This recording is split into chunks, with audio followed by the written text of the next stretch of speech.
Welcome to Comtrack, where you'll never have to watch a movie alone again. I'm your host, Tim Leifheit. And I'm Hannah. And we are back for the final round. Oh, I am so mad because I finally watched the Animatrix all the way through. I'm mad I didn't watch it before Revolutions. Oh, really? Oh, yeah. There's so much character background that I missed. By the way, everybody listening, if you don't want to hear us talk about the previous movie yes. or our personal lives, then down below in the link, there's a sync button that you can just skip and sync up to the movie right ahead, so you don't have to hear all the bullshit. Yeah, so but if you are here for the bullshit, then here's 3 hours of me talking about probably the use of robot blacklights again. Yes. Kid Story, that awesome animation. My favorite is still Detective Story. No, Detective Story was great. I had to watch it in French because I was watching this all on YouTube. Really? Yeah. I lent you the DVD, man. I don't have a DVD player. That's Tim. very true. Like, to be fair, those were all the rage when this came out, so that's just my defense. Yeah, so I spent 2 hours in my attic looking for my PlayStation 2. And then I went on YouTube and they had it. So I watched Learn French with Detective Story. Oh, that would have been an interesting way to watch it. It was interesting, I actually. bet. Yeah. There's just a whole Learn French watching the Matrix Mm-hmm. series. Dude, well, if you're going to do that, you're going to wind up doing it with the Merovingian. And who wants to do that? Oh, God. Glenn Howerton again. Yeah, not again. Not again. So here we are for round 3. Yes. Do you remember much about this? Because I remember this is like the first time you're revisiting it for a while. I remember the ending. I remember the rain and Neo and Smith fighting one-on-one in the giant line of Agent Smiths. Yep. And then Neo ultimately sacrificing himself to be Internet Jesus. Yes. To save the world. So I remember Neo dies. I remember the train station that you walk out one side and you come back in the other side. Shit. Yes. There's actually like a really cool little thing in there, but we'll get to that when we see it. I remember this one was kind of the big one for me because as much as full disclosure, Reloaded has aged much better for me in terms of where I am now as opposed to this one. But damn it, the memories that I had watching this one is still so strong. I don't care because you probably don't remember, most of this movie takes place in the real world, not in the Matrix. Oh. Which makes sense because most of the Matrix Reloaded took place mostly in the Matrix. Yeah. Yeah, so it's a nice little, because the big centerpiece in this movie is the attack on Zion, which is awesome actually. But yeah, the big thing that always stands out is that final fight. Like, as big and operatic and over the top, and it feels pretentious, but not really when you really think about what's going on and what's at stake. Agent Smith is the villain we fell in love with, not the faceless Oh, machines. totally. It's Hugo Weaving. Being his most... Oh, that's another thing. So Hugo Weaving is great in all of these, but this is the one I think he's clearly having the most fun. Oh, man. But you'll see in a minute because... Jesus fucking Christ. But yeah, dude, I actually remember, because I think I mentioned that there was like I think this is like late high school. I got a Neo costume for Halloween. And I remember that year it was particularly rainy.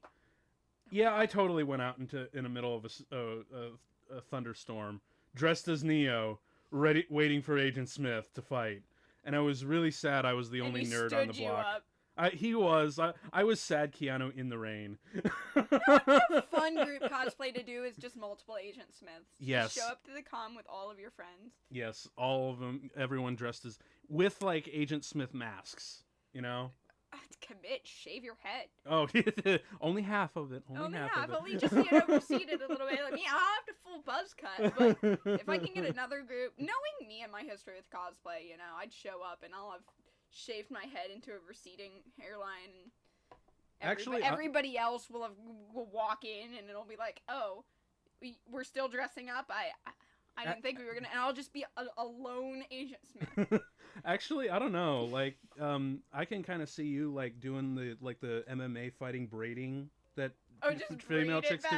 Braid it back and then just rock a cyberpunk costume and just say you're from the Matrix. Yeah. Like, That'd be fun, the whole actually. point is everybody being Agent Smith. Oh, the whole point. That's yeah. You know what? We'll just have to make a con for that.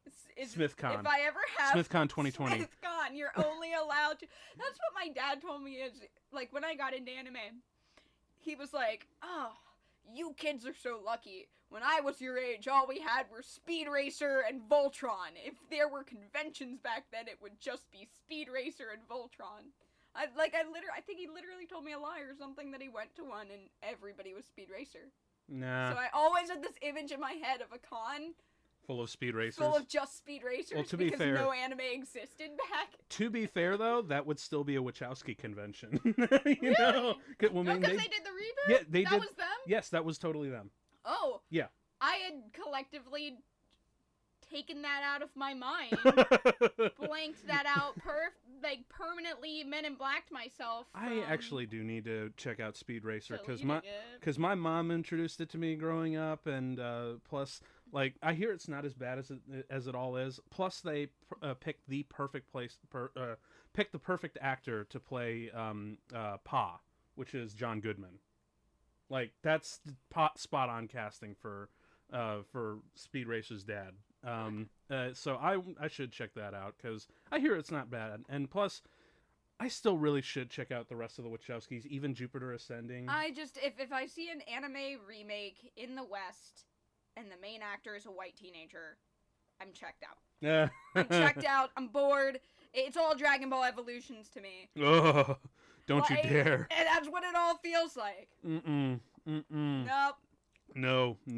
Although ironically, it's gonna get very Dragon Ball at the end. Okay. I'm not talking about Dragon Ball the actual Dragon Ball is great. I'm talking about that movie. Yeah, we don't talk about that. Shush. Agents, come and take her out. Take her out.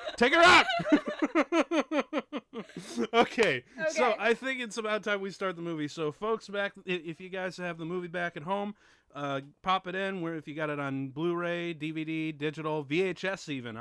Was it released on VHS? I don't know. It's the late 90s, maybe. No, this is 2003. Well, the first one was late 90s. Yeah, this one's true. 99. But I don't know. Return of the King came out in 2003, and that had a VHS release. So maybe it did. Maybe it didn't. Let us know in the comments. I love learning these stupid facts. But enough about stupid facts. Let's get to the movie, because we are about to play in 3, 2, 1, click. And now it's time for stupid opinions. Oh, there's going to be so many. And there's the Warner Brothers logo. Yet again with the quasi and pre-inception blasts that we have to hear. Yep. Blah. Although it's distinctly more it's more of a whoop than a bwop. Well, it also has like those weird like metallical like strings going on especially when the second logo shows up, and of course just like we have to have the rain for the title, and there it is, The Matrix Revolutions. Yes. And then here, okay, so this is the part where last time where I thought we were going to see like an overview of Mega City, but we didn't. It was actually supposed to be in this one, so my bad. Fractals.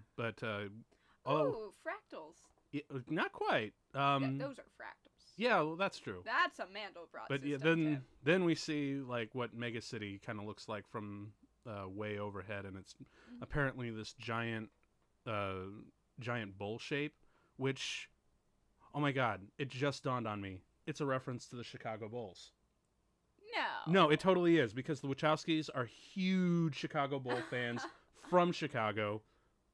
Oh, wow, I didn't see that for the longest time. You know, if I were doing it, I'd do that whole Koyaanisqatsi Have you ever seen that movie? Mm-mm. It's like 3 hours long of just panning environmental shots, but I love it.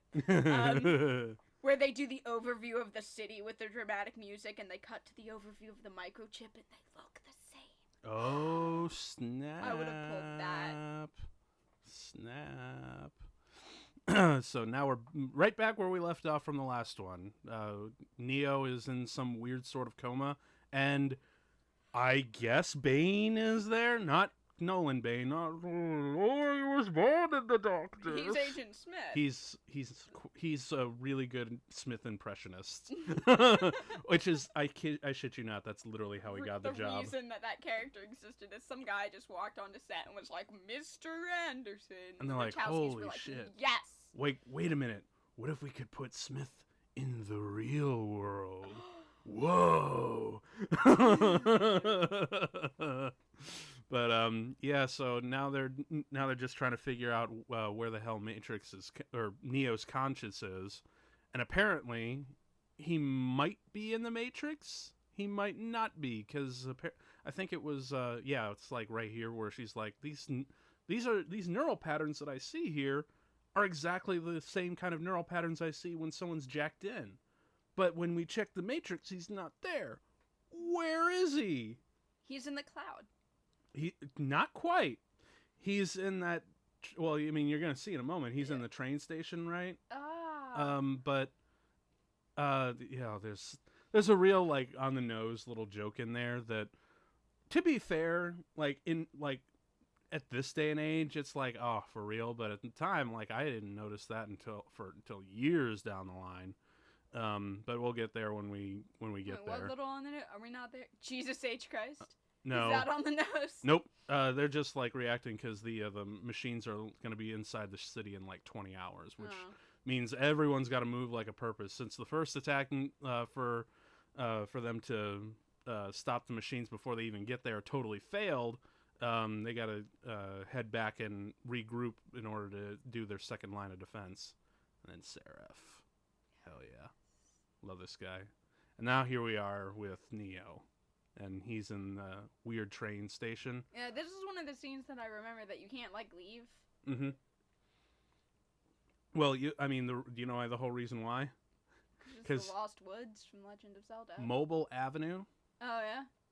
Mobile is an anagram for limbo. Oh. Yeah.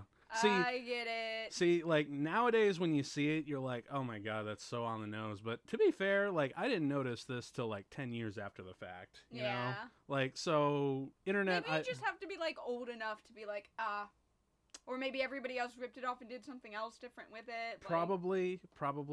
But either way... Anagrams got popular after I Am Lord Voldemort happened. Oh my god, Fucking right. everybody did that. Right. Jesus. I think even I succumbed to that weeb moment myself. You're not a weeaboo if you're copying Harry Potter. You're a teaboo. Sure, whatever the term is, I succumb to it. I admit. If you think that BBC shows are good and you don't know that Chavs exist, you might be a teaboo. Oh yes, we have Mary Alice replacing Gloria Foster as the Oracle. God, it really sucks that she had to go. Because as much as I like Mary Alice in this one, and also in we've got the to Matrix know game, and love our computer mom. Yeah, and plus, like, again, like, this is not a knock against Mary Alice at all. But Gloria Foster, the original, she had like that motherly aspect. The kind of like hip grandma that would kind of, slip you a $5 if you were like when your parents weren't looking and be like, go get some ice cream. Like, Marion has the wisdom, but not that same warmth. She has the same. She hasn't even offered anybody a cookie. No candy even. No. Although I think she does later on. Mm-hmm. No. Actually, I take that back. She offers candy in the Enter the Matrix footage. Yeah, like she's like, I don't look really the same, but she's like, but I still love candy. So like, it's in there, but I feel like, you're right. She's far more world weary, but to be fair, that kind of fits in with this tone of the movie, because like this is the end of all things, so it makes sense. Like I'll buy that. And Neo's on a different path than before. In the last two movies, they revealed that Neo actually does have this kind of set destiny that he goes on, where he frees people and then they get killed in Scion, and he's decided to defy that programming. Yeah, which is really cool, and that's what and that's why all that, over the top, Wagnerian kind of score and epicness in the third act, that's why they earned it. the movie knows it's earned it. Unfortunately, it just didn't quite communicate as well as it should have to the audience that this is truly something like for humanity and for all of things, and really is as epic as they're making it sound. But I can understand why things kind of got lost in translation, especially with the architect in the last one. I want, if anybody out there is a creative type, I want little throw pillows in the style of Live, Laugh, Love that say ergo vis-a-vis concordedly. Yes. I think that they would perfectly complement my room full of one swivel chair and 1,000 TVs. Yes. And finally, just me and these throw pillows turning around and being like, "I've been expecting you, Neo. Sit down, have some tea." Of course, above the doorway, you're gonna have to have that Latin phrase "Know thyself" plaque. Know thyself. Yeah, I actually found on Etsy you can find some of those. I really, really want. Oh yeah, just gonna Matrix. Oh, totally. Like, well, I love just having like a whole bunch of weird cacophony of nerd stuff on my wall and my decor, but that's just me. So, but now here we have Neo meeting these the programs here, and believe it or not, we actually saw this guy in Reloaded, literally for a blink and you'll miss it moment. But he was present at the Merovingians' restaurant. Oh. Yeah, like as soon as they walked up to talk to him, he was walking away. Why do people still go to that restaurant when he slips laxatives in the food? I don't want to know. I really don't want to know. Is it like the only restaurant? But it's really I don't know. Like, this character is just really odd.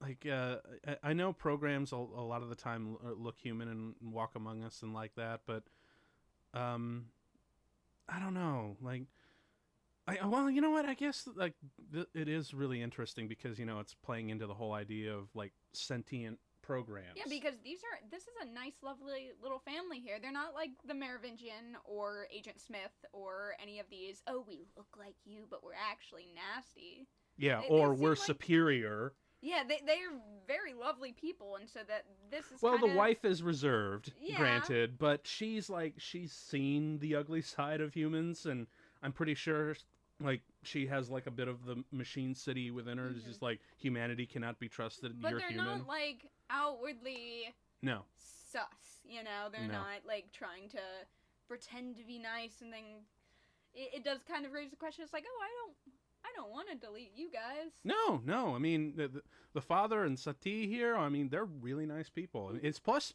like, right here, they're like a program speaking of love. That's also brings up a really interesting concept. Like, what does that make love for a program, Yeah, and in the end, if you say, oh, programs don't have feelings because they just do what they're told to do and they follow along fate, it's like, okay, well, we might be fated to follow our own destiny, or they're just binary code. It's like, well, we're just G's and A's and T's and C's. Yes, very true. We may have 4 lanes of code. They just have 2. Yeah. That's really the only difference. Yeah. Oh shit, the Train Man. I love this character. Train Man. Yes. I've seen this actor in several other things. I think the one most people recognize was he was one of the diplomats on Utapau in Star Wars Episode 3. Like, he's the dude who's like 10th. Oh, Tasty Wheat! Tasty Wheat! Yes, Yay! nuclear energy, which, it's like advertising, that sort of thing. Like, because all the humans are energy. Ha ha. We are all very amused. We are all Tasty Wheat. Drink your Powerade. Oh, well, that's coming up. Like, in just like 2 seconds, they not only do they have an ad for Tasty Wheat and they have the Powerade. Powerade's coming up right here. Yeah. Like, right there. Yep, there it is. And you know what's even... They showed this ad in the theater before it played. Yeah. With one of the agents just sitting there, like... in, like, an interrogation room. Telling you, like, your body creates 20,000 gigawatts of energy. It's not gigawatts. And to replenish your electrolytes, you must drink Powerade. Yes. We've got quotas to meet. It's amazing. It's amazing. But yeah, also, what's I actually really love this shot coming up where, that's straight out of a comic book. I love it. But you can also find Powerade machines in the Enter the Matrix video game. Like, and plus what's even crazier is, like, you can activate them sort of GTA style. And if you press it, like, a little Powerade falls out. Oh, that's fun. Yeah, which is really fun. I really need to figure. Like, my PlayStation 2 is kind of. Or at least like the AV cable's kind of busted at the moment, but I want to get a new one so I can pop those in and play it again. I've got AV cables in my house. Oh, sweet! I've got a drawer. Well, I've got one of those drawers. Well, it just has to be one that's compatible with the PS2, because like that's the only thing that's holding me back. I think I do. I think I lost my PS2, but I think I have my cable. Sweet. Yeah. Oh, dude, we should like just casually do. With our powers combined, we will be a gamer from 2005. Oh my God! Actually, in Enter the Matrix, you get to play as either Niobe or Ghost. I'll play Ghost. You play Niobe. Oh, it's 2-player. No, it's not 2-player, but it's a single player. But they have different arcs. Or different stories. Yes, different arcs, different stories. So this is a Let's Play channel now. That might be on our own time, but either way, I think that would be a lot of. It might be a bonus. It might be an extra. Honestly, that would tell me if you want to see me struggle to do basic things on a PlayStation. We might maybe I'll like make it as like its own little entity and just post it on the page later. Oh yeah, that'd be fun because honestly, it's been so many years since I've done Enter the Matrix. And plus, we're both fans. We're clearly both fans. Even I had never seen the Animatrix before this. I'd never heard of the games, and so now researching stuff more, because I had just done like these 3 movies and a couple online parodies of it. And, yeah, but this was like pre YouTube having videos that explained things to you. I'm gonna have to figure out how to do all that stream stuff because I've never done any like Let's Play stuff because I'm not much of a gamer, but. We'll figure it out because that'll be casual. I have a life, so I can't play video games for more than like 4 hours at a time. I do really love this line coming up. He's like, "Down here, I make the rules. Down here, I make the threats." And he just whacks them.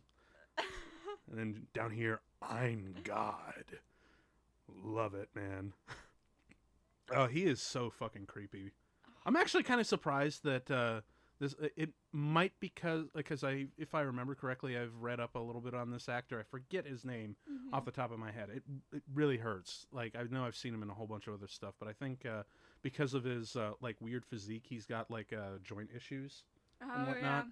But I would love to see him in a John Wick movie. Ooh. Like either. Because, like, I don't know, because I don't want to, because I know you haven't seen it yet, but I don't want to spoil too much. I'm thinking of him doing action on it, now I'm thinking about Mad Dog. Well, no, see, the thing is, Raid 2? Oh, wait, hang on, I love this. This is great. This is an accurate depiction of me trying to navigate any given subway system. Shit. But no, in John Wick, there's like, there's in like the underground assassin world, there's a homeless network in New York. Oh, yeah. So I'm like, dude, this guy, just make him the Train Man and just put him in John Wick. Hell yeah, man. Oh shit! It is not a Wachowski film without, or at least not a Matrix film without like a leather fetish rave kind of thing.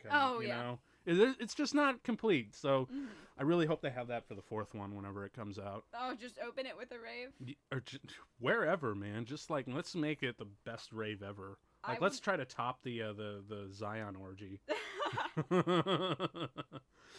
Oh yeah.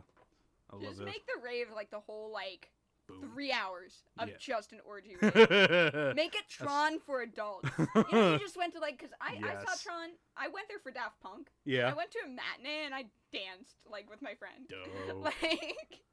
I do love that little thing that when Seraph just like adjusts his coat and you hear the drums. I really love the drum kind of beat with Seraph's theme. But seriously, just make a 3.5 hour long techno playlist. Have people like destroy another cave and why don't we just throw our own at that point? Let's just throw one at that point. No, because I want the movie to play the rave. Oh, I see.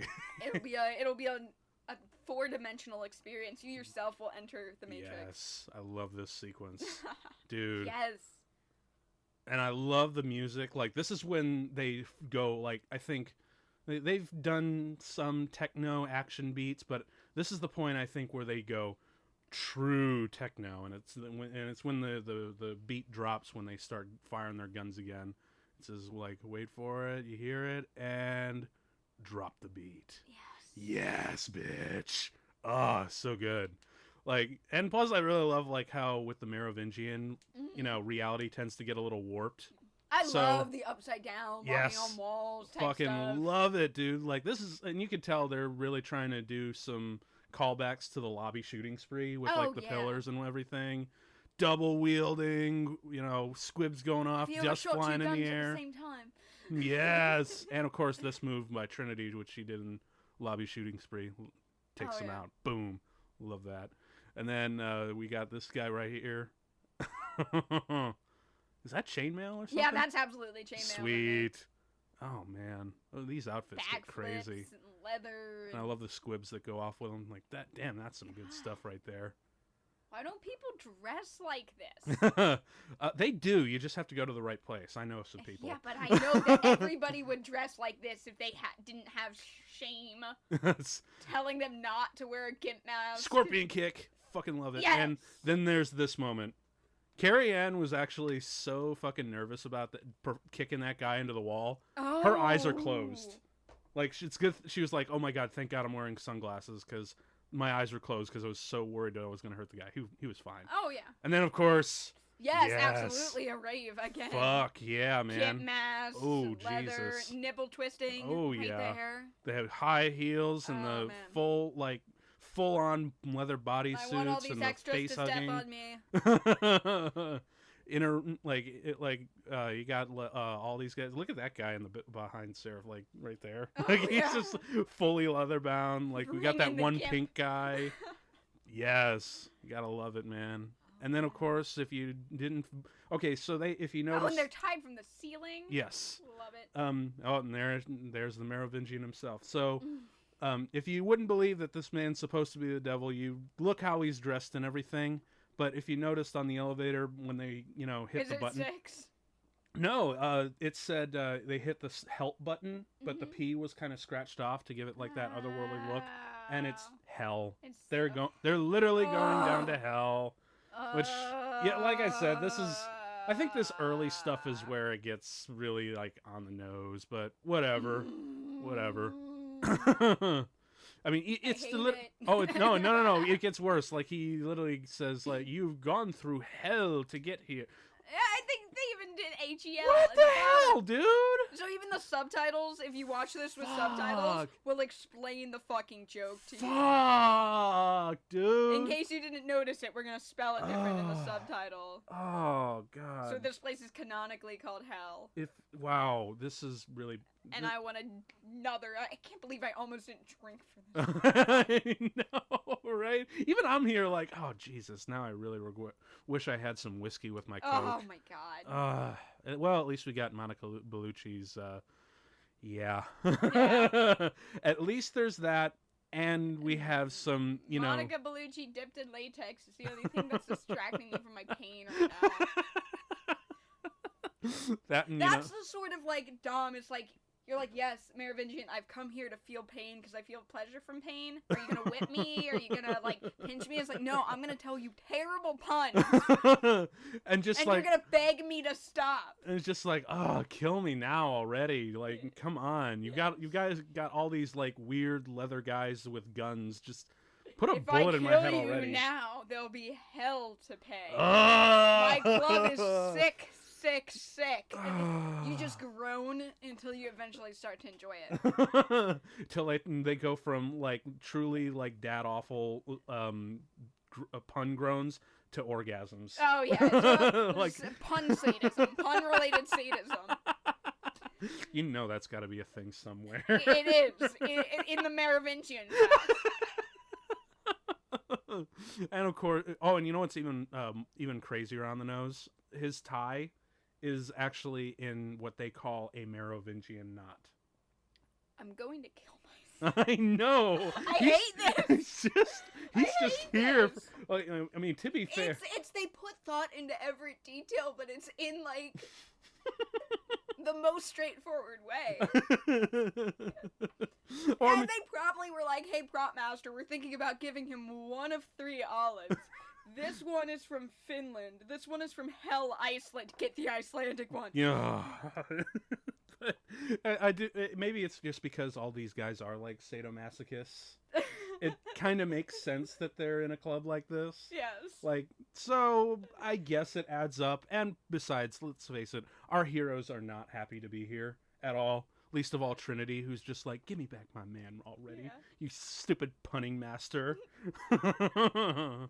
Although I should say, You hate puns. Serif is named after a font, like it's Undertale or something. Like, and Morpheus is god of the dreams.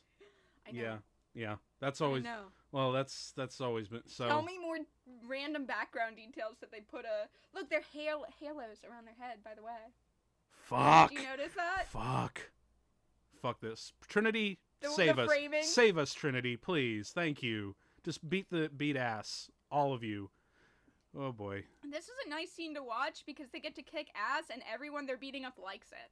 Yeah, that's very true. Probably. Probably. I mean, look at what these people are wearing, you know? I mean...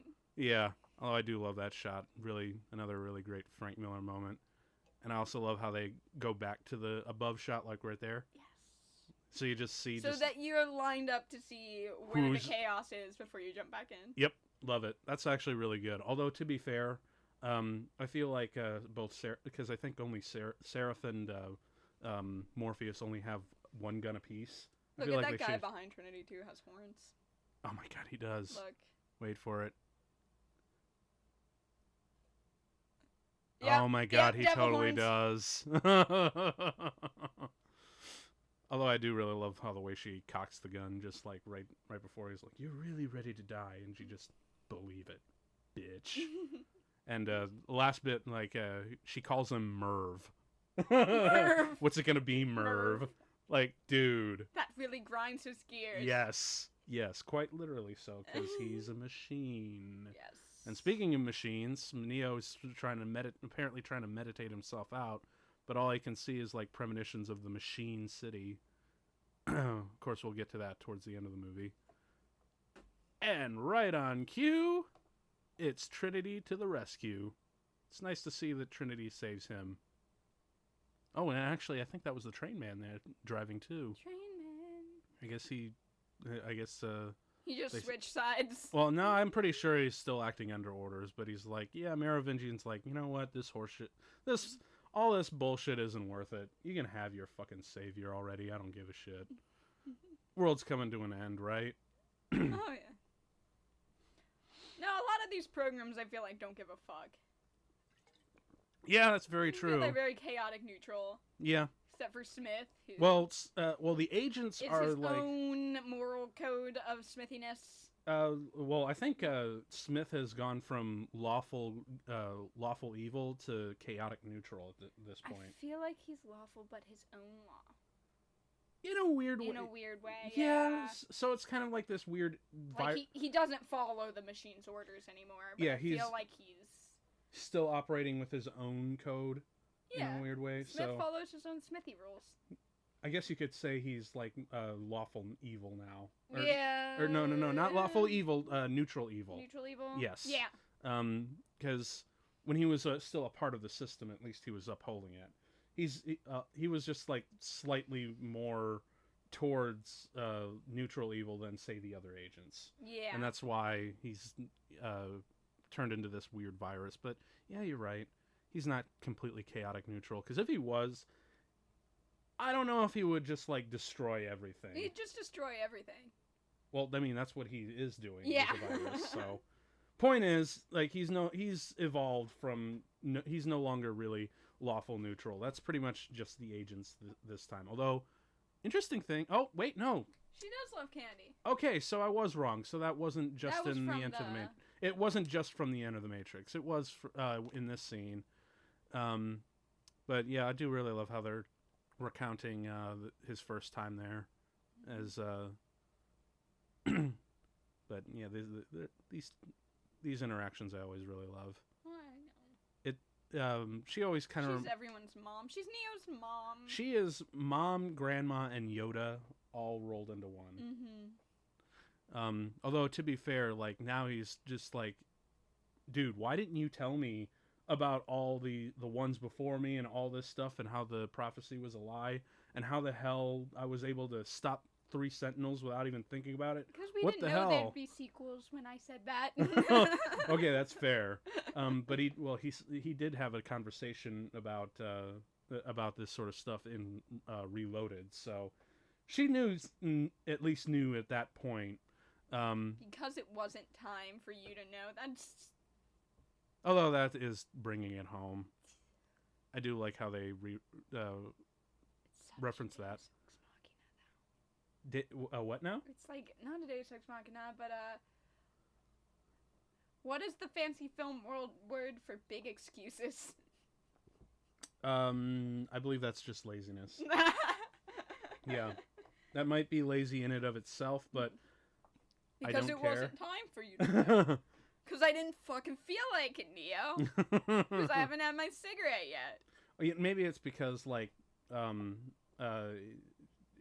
she's mentioning like the war is gonna end like within like 20 hours around the time when the machines breach the city and whatnot. So I guess they have to wait until then for some reason. I don't know, but this is I think the point where she's like, look, you've defied the order that the machines have set up for eons, and now even I really don't know where the hell this is gonna go. Yeah. So, good luck, Neo. Like, because the whole thing is like, in addition to you like diverting from your own destiny, there's someone else who's been doing that, which is Smith. Yeah. You know, and it actually might be. Have you heard like the Smith is the one like theories? Oh, online? I've only like come across like little snippets of it, but please. No, I don't know that much of it. Oh, but really? It's like, okay. If I've heard like if you look at the things that define them, he does kind of all the same things that Neo does. Which in a weird way, he does. Usurping the machine and defying its destiny and all that. And I've seen people lay out more details to that. That's interesting, because I always felt like the connection between the two of them was when Neo leaped into him and seemingly destroyed him at the end of the first movie. Oh, yeah. But I feel like, and he even mentions it, like something might have been imprinted or copied onto me. But regardless, like we are both now outside of our own systems. And like Smith is the virus. He is the one who wants to destroy literally everything, not just the Matrix, but like even the machines and humanity, everything in the real world as well. Yeah. And if he can, probably even, you know, wherever his interplanetary desires goes. Who knows? Yeah. He's just like the ultimate virus, whereas Neo is here to fulfill the prophecy that the Oracle made, even though it was a lie, which is to end the machine war. Yeah. Yeah. So it's he literally... just needs to like get the Craggle cap, right? He's and then he'll be the one. I mean, yeah, they're kind of he's already like you're opposite. He's your opposite. You're negative. Are they talking about yin yang stuff? Sort of, but in a way, it really is kind of a Christ Antichrist showdown, you know? Oh yeah. Which actually sounds a lot cooler than it has any right to be, you know? Oh like yeah. Just because I know there's like I don't know if there's an actual form of the Antichrist in the Bible or anything, but wouldn't it be just kind of cool to see like a deep... I feel like that's something that's gotten like one of the random things that got thrown out during Revelations, like not whatever the end of the world one is. Revelations. Yeah. There's a bunch of random stuff that gets thrown out in there, and people are like trying to connect things. Can you imagine if this was the Matrix Revelations? Ooh, that would actually be a good name for the fourth one. Yeah, I was just thinking that. I was just thinking that. That'd be cool. One of my favorite apocalypse theories, this Russian guy who came up with it, and I love it, was, you know, they said, like, you will all be marked with, 666. Yeah, the number of the beast. His idea was, I think, like, in the 80s or something, is now that everybody has not only their social security numbers, but their credit card, login info, stuff like that, somewhere in one of those codes, statistically, eventually... if we keep cyberizing everything, 666 will creep into all of our codes. Huh. And when everybody is marked with 666, either in their credit card number or, you know, in the translated binary code of whatever we're doing online, then the devil will have us all. So give me your credit card numbers and come live in my cave in Russia. Oh, shit. And the government will pay for us to live. So Brilliant. That's not bad. That's not bad. Well, I think that's how Skynet takes over the world. But that's a different franchise, though. Different franchise. But although we did, I'm talking about cult leaders. Yes. In the real world. No, I just forgot about that one scene where she's baking cookies with Sati. Aww. I actually that's like one of the few moments where Mary Alice gets to project that warmth. But again, she still brings that world weariness that Gloria Foster didn't quite have. And it's such a serious movie. She doesn't get to say, like, oh, Neo, everything's going to be okay, because it's the prophecy. She's the new girl, and she has to deliver all the somber lines. Yeah, she's the... So she doesn't get the chance to be all lovable. Well, as much. As much as at least, because it's still there. I don't want to knock her performance at all. Because it's literally just it's another actor's interpretation for it. And hers is great. But the probably the real star actor of the movie, like the best actor of the movie, he's coming. Yes. Oh man, dude. So every time he walks through that door, his glasses just seem super more aggressive and intimidating than how I always remember. I wonder if they've gotten more angled than... No, actually, like I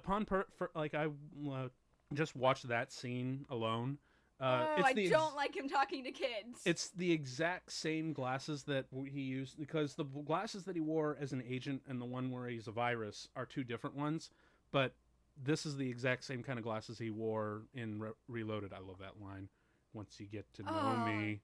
Oh no! I already did not like him talking to the baby. Oh no! Go away! God, do a monologue to Stranger Neo. Danger. Oh, he's about to give another monologue to the Oracle. About to finally break in. Like there's no defense, and she just she knows it. I'm just gonna smoke up, because it's the end. But. Yeah, his glasses always look super, super aggressive the first time you see him in the movie again. Oh, yeah. Which is crazy, because I know those are the same glasses. Oh, yeah. But, yeah, either way. And then, of course... they are custom. Oh. Yes, they are. I really want a pair, eventually. But I've been looking around for Matrix sunglasses recently, since we've been doing these episodes. But apparently there's lots of copies of Morpheus's around. Oh, yeah. Yeah, cool. And I really love this. You son of a bitch!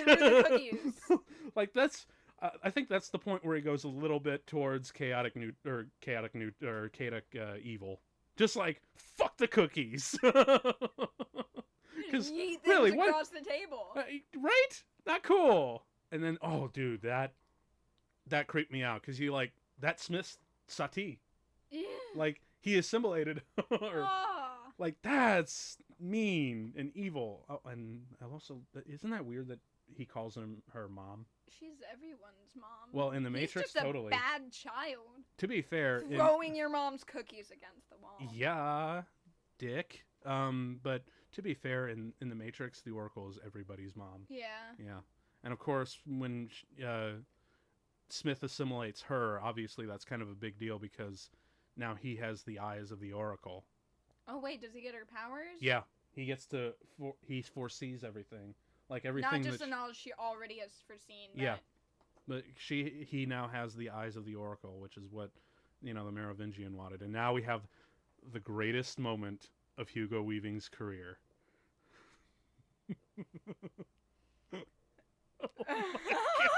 Oh my god! He's having so much fun. You're gonna be in my fucking nightmares tonight. Oh my I God. love that. That laugh is amazing. It's amazing. I honestly can't think of any other over the top mustache twirling, sort of big time villain in a major movie. Laugh. I can't think of anyone else that does it that well. And honestly, I feel like that's one of the few points where the Wachowskis are like, hey guys, remember, this is just a stupid thing for your entertainment. It's cool. Oh, yeah. Because I know the Wachowskis do that every once in a while. It's interesting to have a villain that has reasons behind him and is interesting and has complex motivations, but is also purely evil. Yeah. Not just I'm the evil MacGuffin stealer coming to steal the MacGuffin to destroy your planet for no reason. Or I want ultimate power. Or on the other side, I'm just a misunderstood wooby who really, I'm actually more attractive and cool and sympathetic than the heroes, and I hope all the teenage girls put me on their Tumblr blogs. Sadly, that's only a few years away from this. Yeah. Something right in the middle is you can have an interesting villain motivation, but still make them evil as fuck. Super fucking evil and fun. Evil villains don't have to be unreasonable villains. Yeah. Yeah. Yeah, it's good. But okay, so they can just be crazy. now, and actually, I think that's going to be like one of the last scenes in the Matrix for pretty much most of the movie. Actually, if I remember, if I remember correctly, like I think we're not actually technically going back to the Matrix until we go to that final fight. Yeah, because well, I mean that does kind of make sense because like, dude, he just took over the Oracle. Yeah. Like, really, what else can you do at that point? Like, hell, that's probably one of the only reasons why most people go into the Matrix in the first place. Like, you know, they're always like, we should go to the Oracle. She'll know what to do. Yeah. Now, just to talk to other programs, like exactly. What do the Oracle say? What do the Merovingians say? And plus, when the machine army is this close to breaching them, you kind of want to focus on that thing. Time to unplug, guys. You know? Oh yeah, totally. Yeah. So, but now you can't go back into the Matrix, or Agent Smith will just cyberbully you back out. Yeah. Oh my God, he's the world's greatest cyberbully. I love it. Oh my God. Yes. Oh my God. Oh, right now. Okay, That's why Melania started the campaign. Is really Agent Smith is a serious issue in America. But oh my God, I totally forgot. So this is the point where so at the end of the last one, they were rescued by the Hammer, which I actually hear that that ship isn't actually called the Hammer. It's called Mjolnir. Oh. Named after Thor's hammer. They were just like, I think all the actors are like, okay, how the hell do we pronounce it? How do you pronounce this shit? Probably saying it differently. Fuck it, we're just gonna call it the Hammer. So like it's canonically called Mjolnir, but everybody nicknamed it the Hammer. Yes. You know. So like now the Nebuchadnezzar crew is with the Hammer crew, but now they're here to pick up the team from the Logos, which is from the End of the Matrix games. The Hammer crew sounds like a breakdancing squad.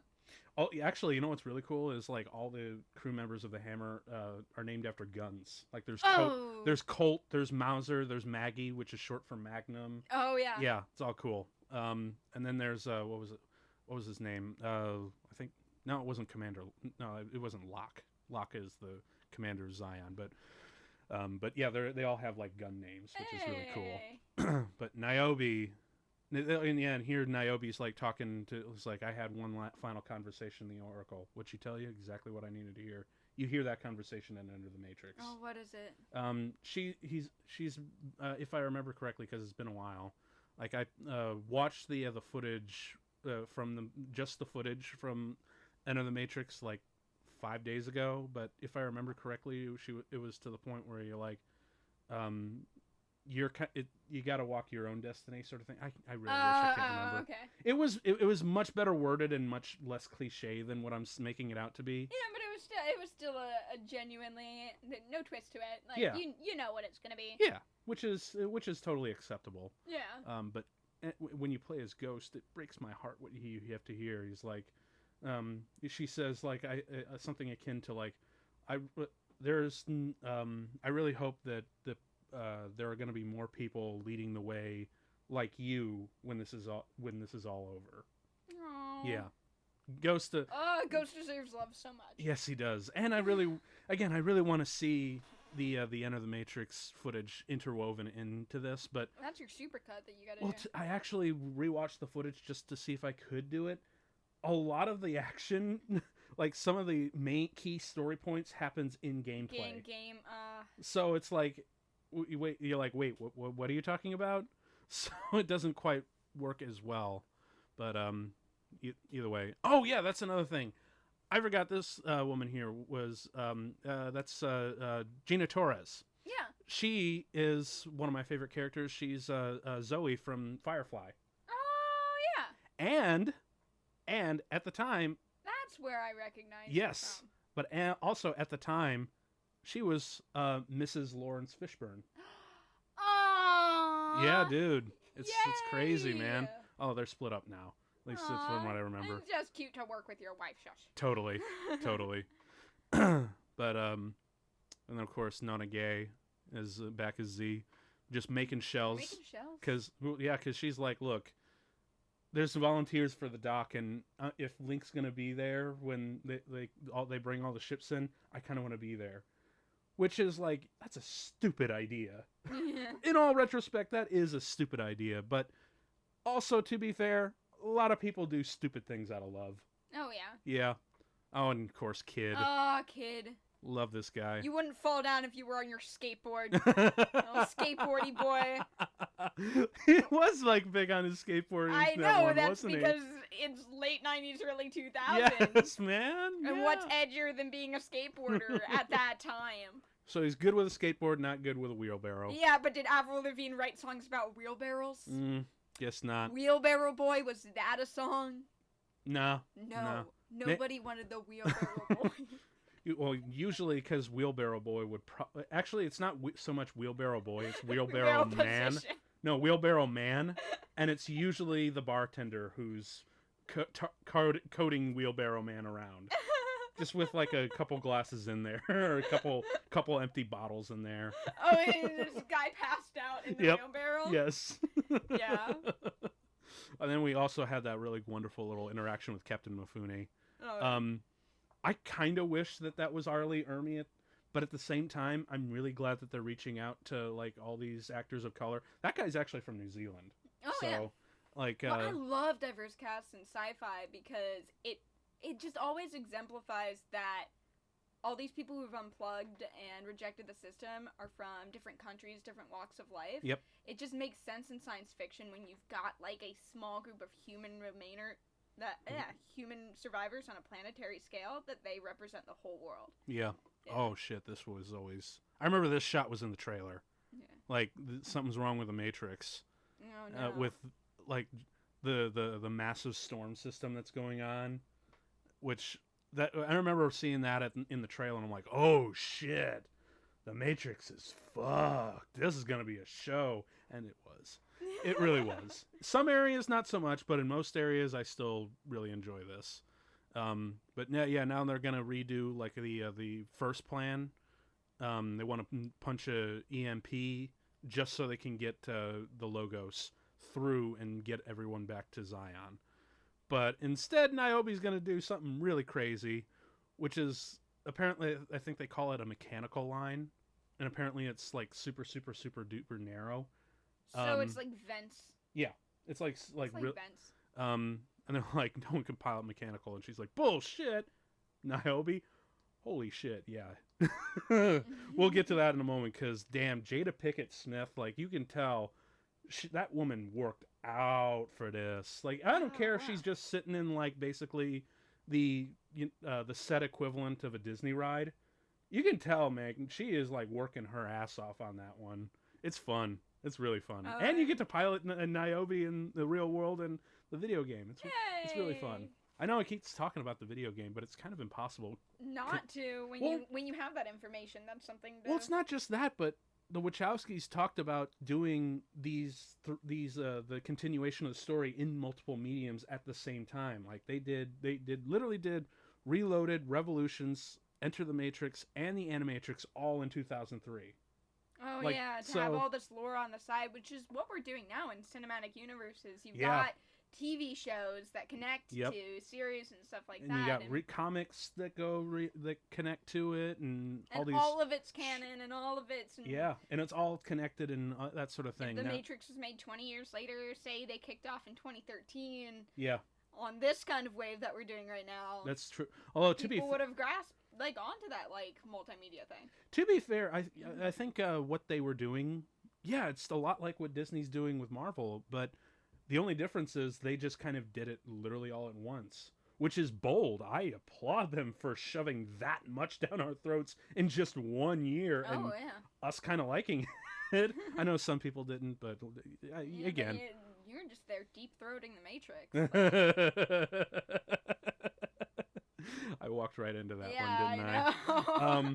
But no, dude, like it was crazy, an idea to do that all at once, like, because I mean they were kind of doing that with the Lord of the Rings, but they still had the hindsight, like maybe we should release these really long films of a year, once every year, and not just like part 1 is, in January, part 2 is the summer, and part 3 is in December, Like, otherwise, that would have been a mess. Yeah. Also, they probably would have, like, just eaten all of the Academy Awards at that point.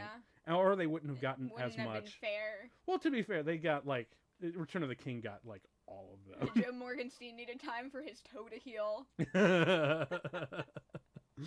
And there's, like, actually, you should know, there's some crossover. Hugo Weaving was also in there, too. That's true. Yeah, man. You ever play that game where you try to find, it's 6 degrees of separation between any two actors? Oh, fuck. Oh, yeah. Oh, fuck. His Smith is showing. Oh. Okay, that's another thing. For the life of me, I remember I couldn't place him where I recognized that actress until, like, 2 days ago. She is the lead in The Babadook. Oh! Yeah. The mom? Yes. What? Yeah, dude. Like, I'm like, where have I seen you before? Oh. And then I looked her up, and I'm like, oh, okay, right on. And apparently, this is like one of her first films. Oh yeah. Yeah, which is looks completely different. Well, dude, it's the haircut, the short hair, yeah, and then a little bit of a makeup. Where I feel like she's wearing no makeup in Babadook. Yeah. No, she's wearing like stage makeup, but she's meant to look like kind of a worn out mother. Oh yeah. It's meant to look like she's not wearing makeup. Yes. But I mean, she's on film. Yes, very true. So yeah. So now here's the point where the script really could have been doctored a little bit, because this whole thing where Trinity is choosing to go with Neo to the Machine City and save the world and everything. You hear the cat. I hear the cat crying. Yeah, on we hear the outside of the door. Studio cats wants in, but no. What was it? Morpheus was probably the one who should have died in the last one. Especially if they're gonna do what they want to do for the 4th movie. Yeah. But also because we've already seen Neo and Trinity die. I've talked about this. It's about you can't kill a character twice and make me care the second time. Mm-hmm. It's the boy who cried wolf syndrome. I already mourned for you. I'm over it. Now, here's the question, though. Obviously, all 3 of our main characters would have to die in order for this to really work. But where would you place each death? Neo, I wouldn't change a thing. Trinity, I wouldn't change a thing. But at the end, with Trinity, she needs to die like right at the Machine City, because from there Neo needs to go on his own, because that's the path of the one and the whole Jesus martyr thing. Mm-hmm. But at the end of Reloaded, I think that should have been Morpheus who died. I was saying that too, like, instead of the. And hell, even if you wanted to keep Morpheus alive for this third one, because you have that our mentor died, we're on our own arc. Yeah. And then Trinity can be like the big lovers goodbye. Yeah. Death. Yeah. Arc at the end. So if I were to kill them all, I think I'd agree with that order. Yeah. I mean, we could have had a moment like this in the last one. Yeah. But instead we don't, which... And there could have been, like, the emotional tension of, hell, we're going into this final battle, and our leader isn't there. Yeah. I mean, I think they were trying to avert that, because they're like, oh, you're just doing that as a repeat from the first movie. Like, no. Oh, because Morpheus got captured? Well, no, yeah. Well, actually, no, it would have worked better, actually. Like, the first one? No, for the Reloaded, because Neo rescues Morpheus in the first one. Now Morpheus has to rescue Neo at the cost of his own life. Oh yeah. Yeah. See, then that would have come full circle. Mm-hmm. And then it would have felt like just multiple kicks in the balls if the machines were invading. We lose Morpheus. We lose the Oracle. We just keep losing and losing and losing. Yeah. That would have sucked. That would have worked. Oh. That would have worked, And hell, you know what? Even if you really, really wanted Morpheus alive at the end of this one, fine. Just do the same thing that he does with Trinity, where he restarts his heart. Then we don't have to see Trinity die twice, Yeah. Then, see... I'm getting tired of people being brought back to life, though. I honestly, like... I mean, once to show the power of the one Look, is cool, but then, like, exactly. After that... I know that that's not permanent as long as Neo's around, because he can reverse death now. Yeah. No. Well, maybe at least in the Matrix. In the Matrix. Or who knows? If you die in real life, you die in real life. Or it could be cool if somebody died in real life and Neo was able to restart their heart, and then it was like, whoa, how far do your powers go? Would be interesting. That would be trippy. Yeah, dude. See him but yeah, it should have been Morpheus at the end of Reloaded. Trinity's arc here is perfect, though. Like, it just in this movie and Reloaded, it was a little misplaced, but whatever. Although I do really... It just felt repetitive in Reloaded. Yeah. God, it's scary. Ian Bliss as Bane, Smith Bane. Yeah, dude, Jesus, he's scary.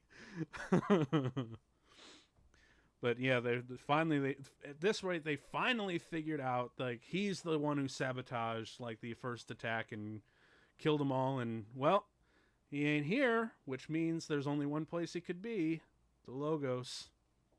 So now it's like, do we go back or do we go forward? And they're like, Neo's the one. He'll be fine, right? Yeah, he's Neo. Yeah.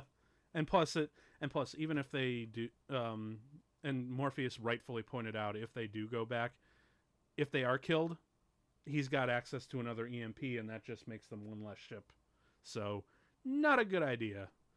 Neo can handle himself. Besides, we're going to get this awesome showdown, because it's not enough to kill Smith in the Matrix. He has to kill him in real life and in the Matrix. In the real world. And this Smith is his own thing now. Yeah. Because he's not plugged into anything. Nope. They don't have wireless sync on the agents. You know, that is an interesting thing. You're probably right. He has been infected with the Smith program virus, but because he's not plugged into the Matrix, he's his own little like weird entity. Because as we both know, like when he's in the Matrix, it's like a hive mind thing. Yeah. But I wonder if he's not synchronized. He's not. I guess he has to jack back in order to resynchronize with the rest of them. His Smith's program software, yeah. Do you accept Oracle update? You can see the future too now. Of course, there is something. You will have to restart your computer, though. Nope. I'll just buy a new one. Now, this is something that always kind of bugged me. Like, Neo's like, "Who the hell are you?" I'm like, "Dude, come on, for real. Listen to this guy. How do you not know?" I think of nothing but you. I don't know who you are. Oh my God! Can we put like an '80s synth music over those monologues? Like, yes. Edit it to be like a shitty romantic moment or something. I think of you all the time. Have some like have like a like a soft filter. Well, I'm thinking like a way to make the blood, make it tie that into the theme of passion or something. I don't know. I'm just picturing like roses coming out of his cuts or something. You should do with all the monologues that he has about Neo. Is you should be able to like, have you seen like they've edited like Silence of the Lambs as a romantic comedy? Yes. You should edit Matrix as a romantic drama. Between one program and one man program. I don't know, dude. Like, I feel like just a lot of people. No, I think a lot of people are going to be gunning after Neo. You got Morpheus, you got Trinity, you got Smith. Oh, so there's a love quadrangle. Well, to be fair, like it's all centered towards Keanu Reeves. I mean, just like the real internet. He walks into the room. And... what else did I see? I saw Star Trek edited like Brokeback Mountain. Like I saw that one was really good. Oh, I do. That just made me realize. So Smith is basically the Matrix now. Like he's taken complete control. Yeah. Which means he's now like thinks nothing else of Neo. So the Matrix is now the internet. Completely obsessed with Keanu Reeves. Yeah. Pretty much. At least Reddit. Yeah, Smith is at least taken over Reddit. But we knew that. Well, that's basically the internet still. Yeah. Damn, man. Tumblr is Smith's deep, dark, complicated thoughts about. So, I guess Neo doesn't have his kung fu powers in the real world. No, he just has man face punching powers. This one was like, Jesus. Or he blinds him. Like, shit, dude. Strobes, I really love they add to the scene. Oh, yeah. Oh, damn. Shit. God, Ian Bliss is just chewing the fucking scenery. He's got blood on his teeth. He loves it. Pathetic. Yeah, I forgot he got blinded too. Yeah. You know that guy I showed you? You know Kakyo in the anime Boy Who Looked Like Neo, he gets blinded too. He does, doesn't he? He does. Wow. Because he's Neo. Yep. Because he is the one. The one. Because Neo is an anagram for the one. As if it wasn't very obvious. But I really do love this moment. I'm just where... waiting with a lead pipe. Whoop! Swing and a miss! Oh, he's I can blind. see you. He can still... But that's a cool effect. Oh. Like, now, because, like, he has, like, he can see the code rain in the Matrix, but now he's activated real-world powers, and he sees his true form. Ooh. Bam. Oh, God, that's a great way to do a really gory effect without having to do all those expensive special effects. You just... Yeah. And then computer generate it and then build one still corpse model. Yep, pretty much. I like it. I do like it a lot. But yeah, this is the point where he gets his real world vision, where everything looks like it's made of golden light, which is pretty trippy. I'm not gonna lie. That seeing the world through his eyes is kind of like those intelligence memes. Where they get cosmically... Oh, gosh. Genius brain. He's got genius brain. Like Galaxy brain. Galaxy brain filters on his eyes now. Oh, yeah. So, yeah, if I remember correctly, that was like the last time we get to see Neo and Trinity for like the next 45 minutes to an hour. Oh, and so they disappear. we're just gonna ignore our main characters for a bit. Yep, we're just literally Learn gonna about everybody else. Yep, they're just gonna disappear right out of this movie because that's a big complaint that a lot of people had.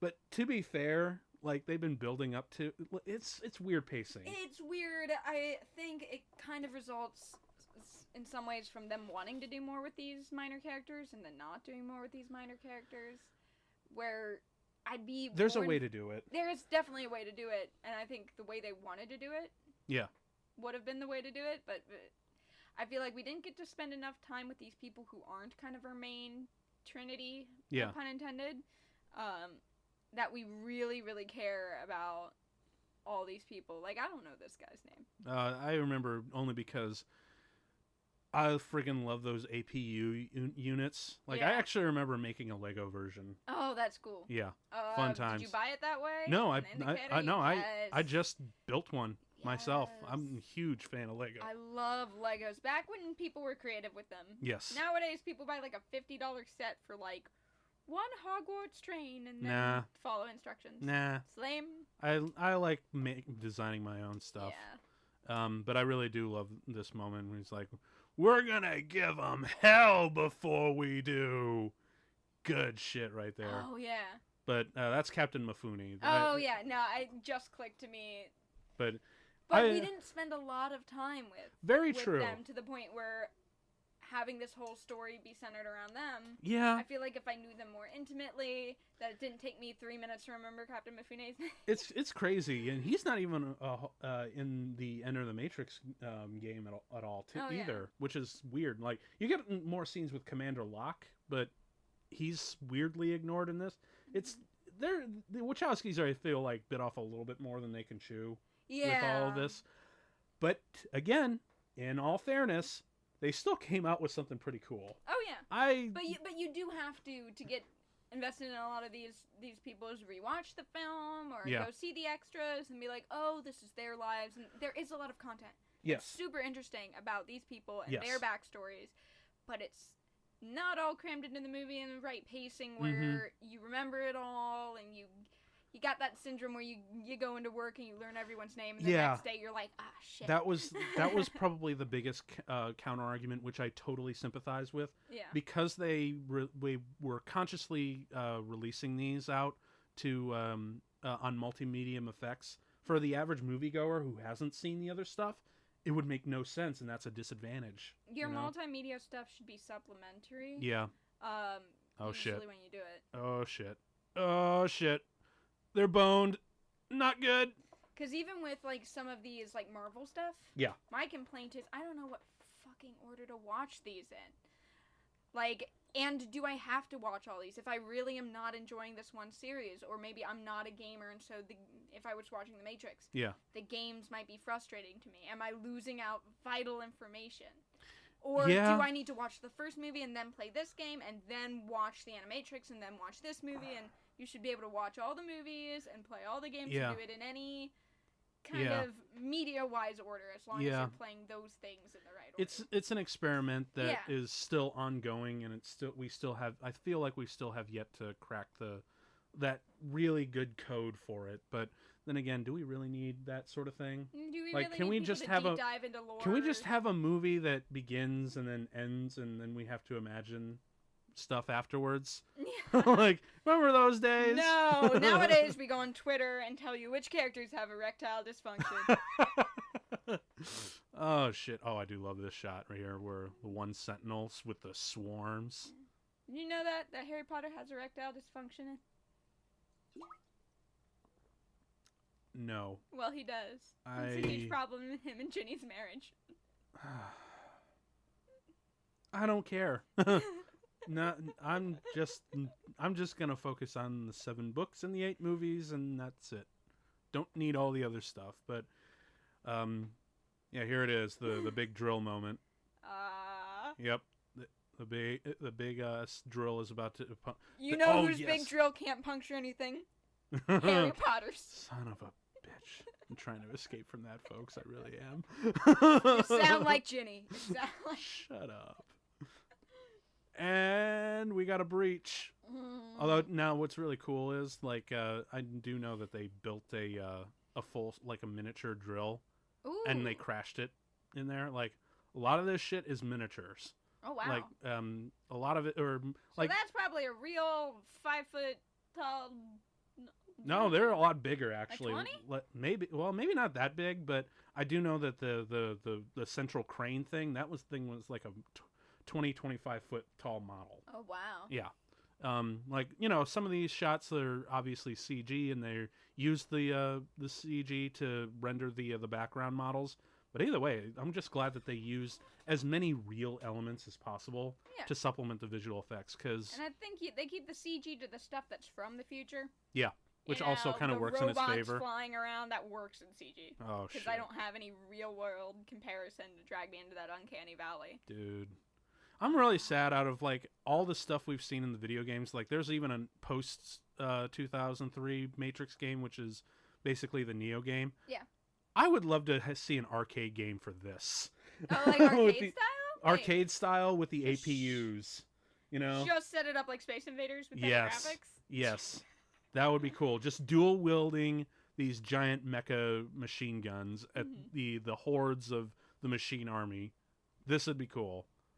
And of course, we also have the infantry like sneaking around and launching their bazookas at the digger, because that's the main threat. But I do love how they all work in like teams, because of course, like we're eventually going to see Z and what's her face? I can never remember. The girl with the short hair. Yeah. Really butch girl. Her basically her lesbian BFF. Absolutely.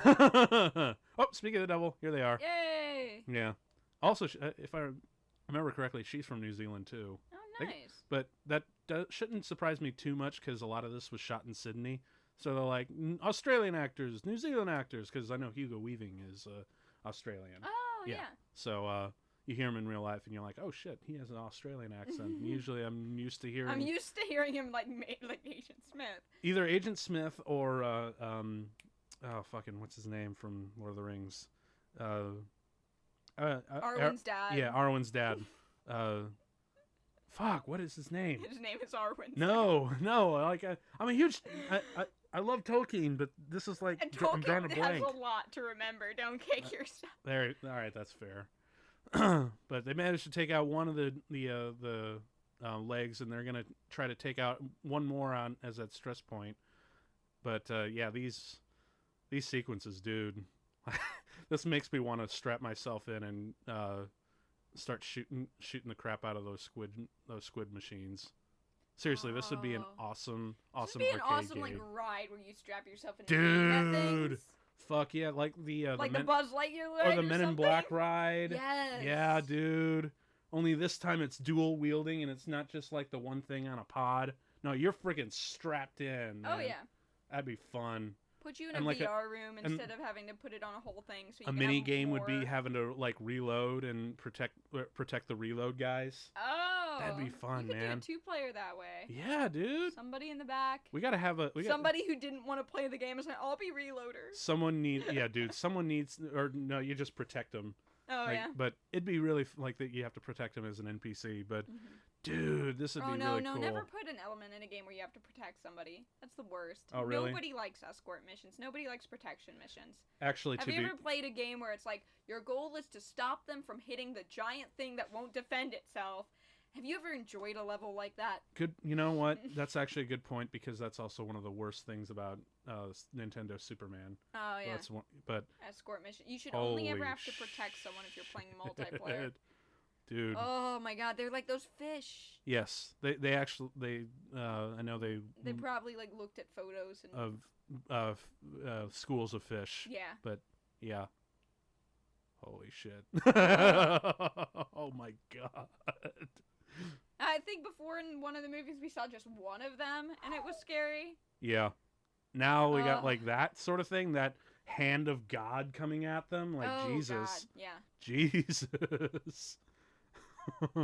Although how's the CG on the Sentinels holding up to your eyes? Because honestly, like they look kind of bad. Shiny. They look kind of bad to me. They don't have that same. It's hard with metal to get both the grit and the reflectiveness. Well, I'm also talking about like the swarms. How do they look? Yeah, they look like the texture looks just a little fake to me, and I it's that shininess, that too clean CG is coming up. To me, that like it feels like they were one step short of like rendering it full. Probably because when you have that many elements, yeah, it's true. Rendering is hard. So if you've got just one machine going out there, yeah. But if you've got like 2,000 discrete parts, you've got to cut corners somewhere. And the digger is down. But I also think that they move fast enough that you don't really get your eyes settling quite in that uncanny valley. But if you look at it, it's not that good. Yeah. They keep them moving. So it's harder to spot. Yeah. That makes sense. I think they knew what their problem was is by doing 20,000 of these guys, you can't render all those textures. Yeah. And they had to render a lot. Yeah. A lot of this shit. But yeah, to me it looks like just, one who's done a little bit of visual effects. Yeah, this feels like if they had a little bit more powerful computers and a little bit more time to render their stuff, this would have looked really, really good for its time. But for its time, because again, I really try to stress that this is 2003, folks. Yeah.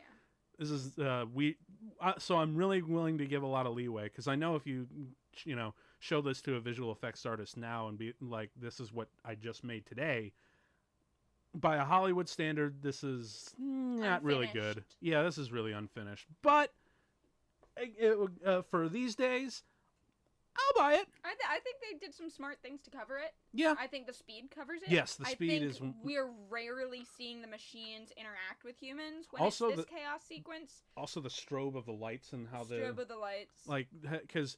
As you can see, there's so much like but fake explosions. Against fake looks way better than fake against real. So when they're interacting with humans, I think they're doing it one-on-one with a little more rendering. And when they're attacking the outside of the ship. Mm-hmm. And obviously you can tell that's actually a really good shot, because I always felt like they nailed the lighting in that one. But when they do like close-ups of individual Sentinels, you can always tell they're a lot better rendered than, say, the ones in the background. Oh, absolutely. Absolutely. And that's because, like, if you're just watching a movie one time, that is what you're going to notice. Yeah, and to be fair, I'm mad I don't know more about these characters. I like them. Yeah. Although I do really love the stunt that they have to pull to do this. Like, they're right above the thing. And so they have to do something really stupid. Oh, gosh. Just lean right over the edge. Yep. Oh. Just... God, I mean, granted, they're like, that actress is basically looking down at like 2 feet. Yeah. But shit, you just feel the weight of that. And unfortunately, those fucking Sentinels just don't know when to quit. Now. Yep. Now you gotta run. Oh shit. Those pincers, not tentacles. Man. I'm not into protruding phallic things. It's no, not my scene. No, not good. Get out, get out, get out. And... No. Oh, shit. No. Oh. No, I liked her. I didn't remember her dying. Damn. That's okay. Even the Wachowskis kill their game. Damn it. No, not entirely, because Z's still good. Like, Z, I know, does make it. But, and remember, it's okay, because she has Link. Yeah. It's cool. It's cool. Yeah. But still, R.I.P. person whose name Kara, you forget. Yeah, Chara, sure. We're watching that. the subtitles. That's the problem. Oh, I love this. Like, no one can pilot mechanical. Boom, cut right to Niobe, just like, bitch! And poor Morpheus here is just trying to keep up. Like, shit. Man. Just like... I love watching Morpheus get, like, flustered and be like, oh, God, what are we doing? Oh, just like... You can make Morpheus feel like a scared. Come on, keep up! I'm trying! It's like, don't think you know. No, you know. I have no idea what I'm doing. Babe, where are we going? You cut to Zen Morpheus from the training sequence from the first one, and then you cut to this, like, come on, keep up, I'm trying. Oh shit! Now the machines know that the hammer's coming, and now they want to jam the gate. So we got a whole bunch of shit going on.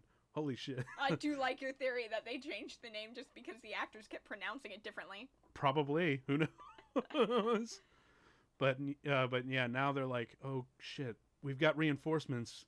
We have an EMP that could take out all the Sentinels, but that would wipe out all of our stuff. But it doesn't. We've already lost. Yeah, fuck YOLO. it. Fuck it. We're screw it.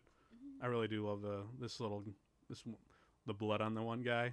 Oh yeah. Yeah, love it. I know that's like, I don't know why that always. Well, it's really when he turns his head, it's such a reveal. Mm-hmm. Even though it's tiny. It's aesthetically pleasing to me. And they do all these tiny little details in these films. Yeah. Even though some of them. Oh, this is probably crazy on the nose. Damn, these cats are sweating buckets. Oh man.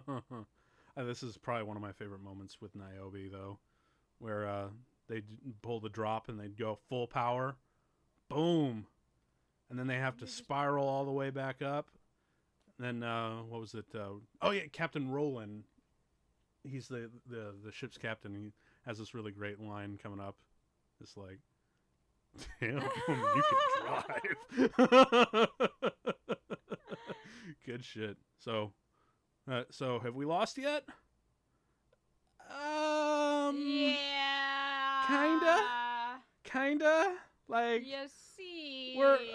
Oh shit. Oh Jesus. Oh. That's some nasty ass stuff right there. I do not like their little grabby hands. No, and you know those guys don't just like stab you and like. They'll rip you apart and pull your limbs off and shit like that. You remember that one guy in it looks second? Like they're literally doing it to that guy right now. Yeah, remember that one guy in the second Renaissance who was still trapped inside his mecha machine? Oh, and they pull him out by his torso, and his arms and legs just get ripped off. His like a 2-second scene. His arms and legs are still inside. They're strapped down, so shit, his torso just gets ripped off. Oh fuck, dude, Mifune, just like give up already. But I can't be too mad at them for doing that when, like, they, like, rip the skin off the girl, like, they rip her clothes off of the skin, and you're, like, an android. As the what was it, the instructor, the narrator of the movie, she says, "May there be mercy on man and machine for their sins." Yeah. Let's be honest, both the machines and the humans have been total dicks to each other. Oh, yeah. Although we still were we started it. We started it, really. Yeah. I'm not gonna lie. Just like pretty much all dystopian future fiction, it has a pretty low standard. That one robot who killed in self-defense, that was like the catalyst. We did way worse stuff when they were like, we're gonna form our own little society, and we're making better computers and we're making more money than you, and it's like, well, I guess we have to kill them. Because they're making more money than us. That was what it was, and that's what pissed me off. Yeah. Is that it wasn't even, the machines are out to kill us. It's like, our sanctions aren't working, and people want to buy 0-1 computers. Also, and you're like, they literally presented you a proposition for a stable, peaceful relation, and you just fucking kill them and chuck them out and destroy, and just, like, do a nuclear bombardment. Like, dude. Humans were like, there it's like, no, we want more. Nope. Well, you got it. Yeah. Because now you guys are facing now you guys are facing extinction with this. But so you remember when the kid was struggling with the wheelbarrow? Yeah. There wasn't a whole bunch of shit on the ground, was there? But now there is, and he just got through fine. I guess I guess he's paying attention. I guess he's put his game face on. Maybe that's just his character arc to get the wheelbarrow working. That's really what it was all about. It's not about this whole deep self-substantiation and taking control of your destiny. No, he just needs to learn to use the fucking wheelbarrow. But it doesn't matter because, as you can see, Mifune gets cut the fuck up. Oh, Jesus. R.I.P. Right? Well, he ain't dead quite yet because, in all these movies, we got to have one last monologue before they die because they had one scene together, so therefore we need to close this story arc because it's so central to the movie. Oh, yeah. Like, granted, I admit, as much as I love these movies, there are some stuff that I just can't fucking defend at all, and this is just one of them. Especially because they're just too fucking operatic. Yeah. Sometimes. Also, I know it's not meant to be, but his Adam's apple was always the draw to my attention for some reason in this scene, despite and not the massive face cuts. I was looking at his face special effects, but now I can't look away from his bobbing apples.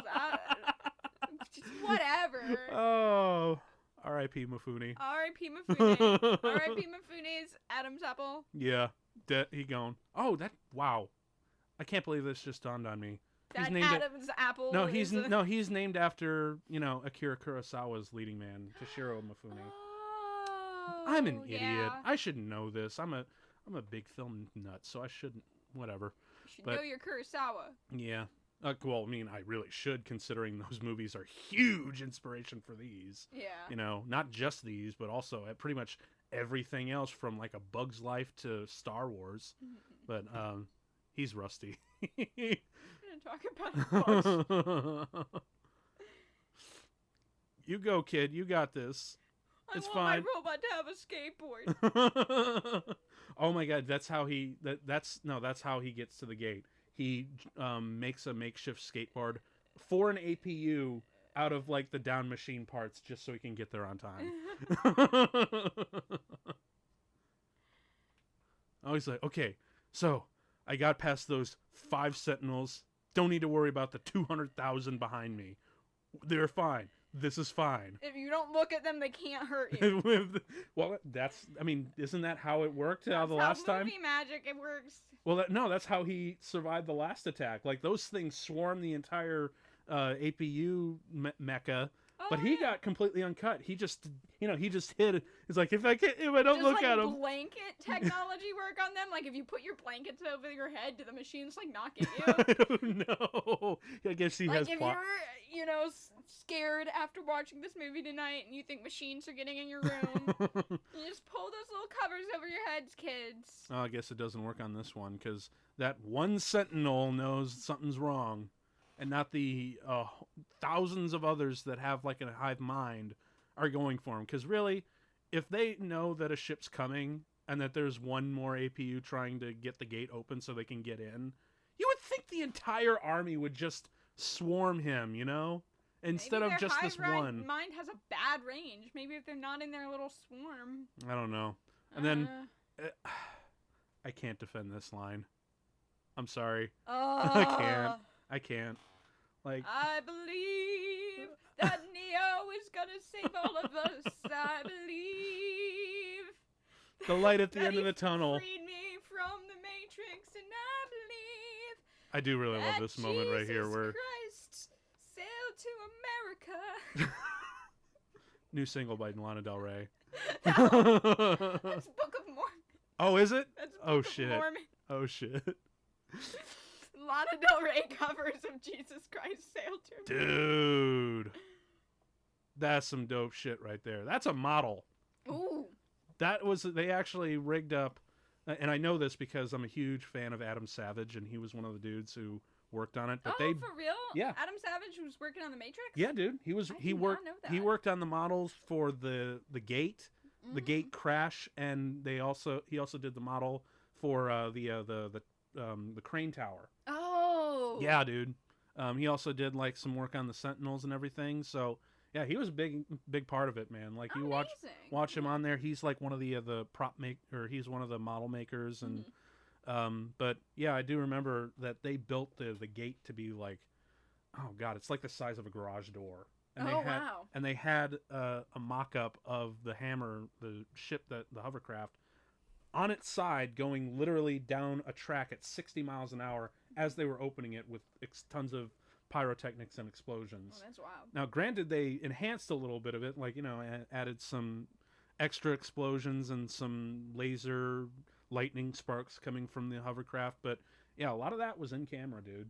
It's awesome. That's cool. So for everyone who says, oh, those effects so stupid, like, shut the hell up.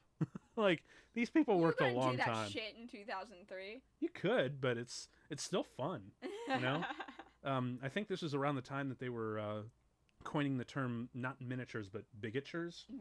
They were doing that with the Lord of the Rings because the miniatures that they were building were so freaking huge. Oh yeah, you're talking about Helm's Deep and Orthanc and Minas Tirith and all these like crazy huge models. Like they were like 20, 30 feet high. I know Minas Tirith is actually too tall to build in their giant studio.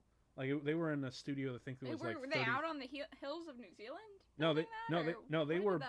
They built like the full scale model of Minas Tirith inside a studio with a ceiling of like 30 feet, and even that was not sufficient enough to house the entire model. So they had to shoot it in pieces. Oh, shoot it in pieces. Because I was like, where did they move it to? No, they just I don't know where they'd done it. I'm pretty sure because Peter Jackson is really protective of the original props. Like he keeps them all in like probably a bigger archive that probably even rivals the Lucasfilm archives.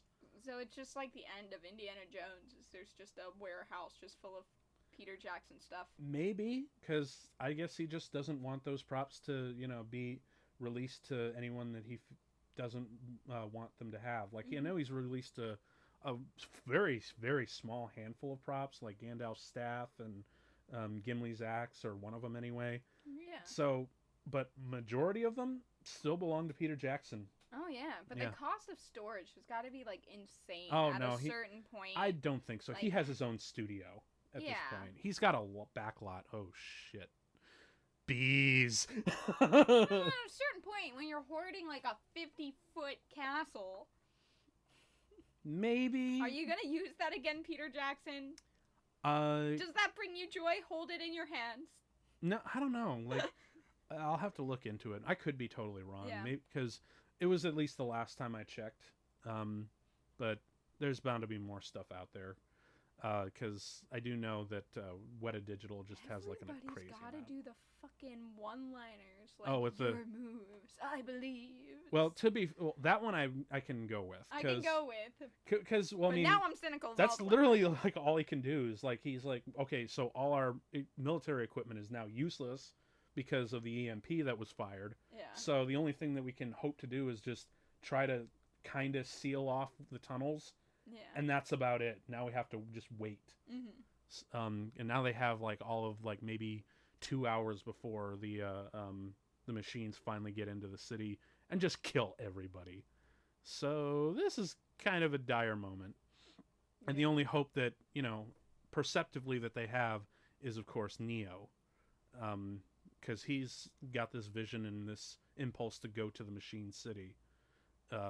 Which, if I'm correct, that the Machine City 01, that's in. Oh, see now after like 45 minutes, we're back with our main heroes. But if I remember correctly, the Machine City is like pretty much where Mesopotamia used to be. Oh yeah, they covered that in the Second Renaissance. So I was also thinking Second Renaissance, like the first generation of like androids. Yeah. Seemed very nice. Yeah. But they even said like they kept building better and better AI. Yeah. So maybe instead of humans building AI that overcame us, robots built AI that overcame them. So I can actually imagine, like, old generations of robots being like, we didn't build this city to kill all the humans. Actually, from what I've read from, like, the Matrix, like, there's wikis. Wikis? There's wikis, there's comics, but from what I remember, like, a lot of people interpret that's a really cool shot of the I fucking, love that. the fucking power plant. It's loud. But if I remember correctly, like, during the Machine War, as the new, like, cephalopods were coming out, the original inhabitants of 01 were slowly being systematically destroyed by their squid counterparts. Oh, yeah. Like, even the original machines were being destroyed by the machines themselves. Like, they wanted no remnants of any human sympathy ever. Oh, man. Yeah, dude. I would love crazy. a little story about, like, the old versus new generations of robots. Tell me about it. Robots versus robots is always an interesting concept, yeah. Yeah. But so we got to see, like, a really cool wide shot of both the fields and the power plant. Now, this suggests something. Zion is just about straight down from where the Machine City is. At least sort of what we can kind of geographically see. And since 01 is primarily in the Middle East, and apparently the power plant is just like a few clicks away from it, we can kind of infer that all the stuff that we see in the real world, it's all in the Middle East. Interesting, isn't it? I was thinking you were going one step further. Oh, what do you mean? Oh, talking about, like, fully completing the Jesus parallel by this could possibly be happening in the physical Holy Land. Oh my god, it totally could be. Wow! I don't know if that's too on the nose or kind of cool. Nothing is too on the nose for the Matrix. That's very true. If it's cool, they don't care how in your face it I'll is. buy that, though. That's kind of cool. Yeah. Yeah, man. It definitely was supposed to be a parallel in Second Renaissance to the cradle of civilization and mankind evolving in the Middle East, or at least civilization evolving in the Middle East. And, of course, it kind of makes sense because... Really, I mean, as we both saw in Lawrence of Arabia, there's nothing out there. Oh, yeah. There is nothing in the desert. Except for sun, which is awesome for machines. Yeah, solar power. Solar power. But yeah, there's nothing in the desert, and no man needs nothing. Love that line. Machines need nothing. And of course, not only has 01 kind of grown over the last 100 years, but apparently they have, like, these giant mountain turrets forming, like, these self-propelling smart bombs. Because, yeah, this part of me really loves just the style of it. Yeah. But the filmmaker and VFX artist in me still says, this could have gone through one more render. That's just me. I mean, I'm watching it on a little computer screen right now. Very fair. There's not too much I can say. Well, I really do like the... Now that it's kind of moving, maybe. Yeah. It's honestly just because these movies are obviously a little bit more style over substance, kind of. Well, style over technique. Yeah, style over technique. I'll take it. Yeah. Yeah.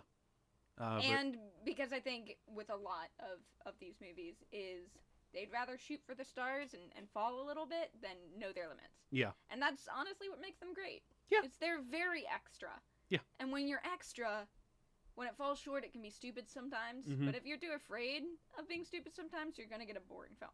Yeah. Yeah. So, yeah. Some of the VFX don't hold up, but... And again... If they had just tried to make them look like boring military turrets, it wouldn't be as cool. Also, like, the squid self-detonating bombs. Oh, yeah. Kind of cool. I will take a giant spaceship turret with glowing blue that lights you think were mountains? That shoots. Yeah, I will take that, slightly clumsily rendered, over turrets you can build. Like, yeah. Oh, this is really cool, where it just launches itself into Neo. Did he just absorb it? I don't quite know. I just... That shot always did kind of question me. I feel like that was just a visual way to show he's at his breaking point. Did Neo just, like, exophage? Like, is Neo a white blood cell now, where he can just eat things? No. Just absorb things? I'm gonna know. Digest them? Well, I mean, apparently at least he can, provide a shield. System works. He can provide... Well, he can at least provide a shield. So there's that. This moment I thought was really cool, where they go through the... what what the canon describes as like a nanite storm cloud shroud. Oh, it's like little nanobots? Yeah. The clouds that this is cool though. Oh. The color. And Trinity, because Trinity's the only one who can see, she is the first human to see the real sun in over 600 years, maybe more. Right? Yeah. I mean, that moment gets so much heavier when you know all this stuff. When you watch if you're gonna not watch the entire Animatrix, if you're not up for that, at least watch Second Renaissance. Yeah. I've seen a couple rips of that on YouTube if you can't find that anywhere else. It's always better to buy things, but I know that not everyone has access to that. And as you can see, 01's gotten huge. I really love how it's like a city that's grown, not built. Yeah. Yeah, because I think they used like a lot of Great Barrier Reef references to make it like a cyber nightmare of circuits instead of... And like a non-planned city, like you just sprawl out here and there when you need it. Yeah, I really love that. And then of course, Trinity got hit. But what was I gonna say? Oh yeah, but apparently the cloud that they put over the machine city and all of the planet, really, it's all like nanite based. Yeah. Which begs like the fan theory that they were originally only going to put the nanite shroud over where the machines had conquered already and not the entire planet, because putting it over the entire planet is kind of a stupid idea. Yeah. Cutting entirely off the sun is just like stupid for the planet. But I think 01 grows to the point where it's a good chunk of the planet. Well, like, no, I mean, at a certain point at its height, well, I think by the time they were putting it out, they they were only going to put over the territories that they had already gotten past, but because probably because things got rushed or whatever, the nanite shroud just exponentially grew to the point where it went completely out of control and consumed the entire sky. Oh, yeah. So it wasn't an idea like, oh, let's just blot out the entire planet's sun to take out our enemy. That's Trinity a smart idea. Die here? Trinity's dying. Yeah. We're talking about nanites. But, well, I'm just like... But Trinity already died, and we haven't seen nanites before. That's very... Yeah. So, but I really always thought that was an interesting idea, that it's... pretty much everything else on the planet except for the rock and earth itself is all artificial at this point. Oh, yeah. Everything is artificial. The clouds in the sky and the inhabitants. The only thing that's natural anymore on the planet is just the rock. Like, there's not even water anymore. Ooh. Yeah. Yeah, because the machines would have taken all the water for coolant. Or stuff. What's little left. Yeah. You know, because I'm pretty sure the oceans oceans dried up. Fuck. Well, I'm pretty sure the oceans have already dried up.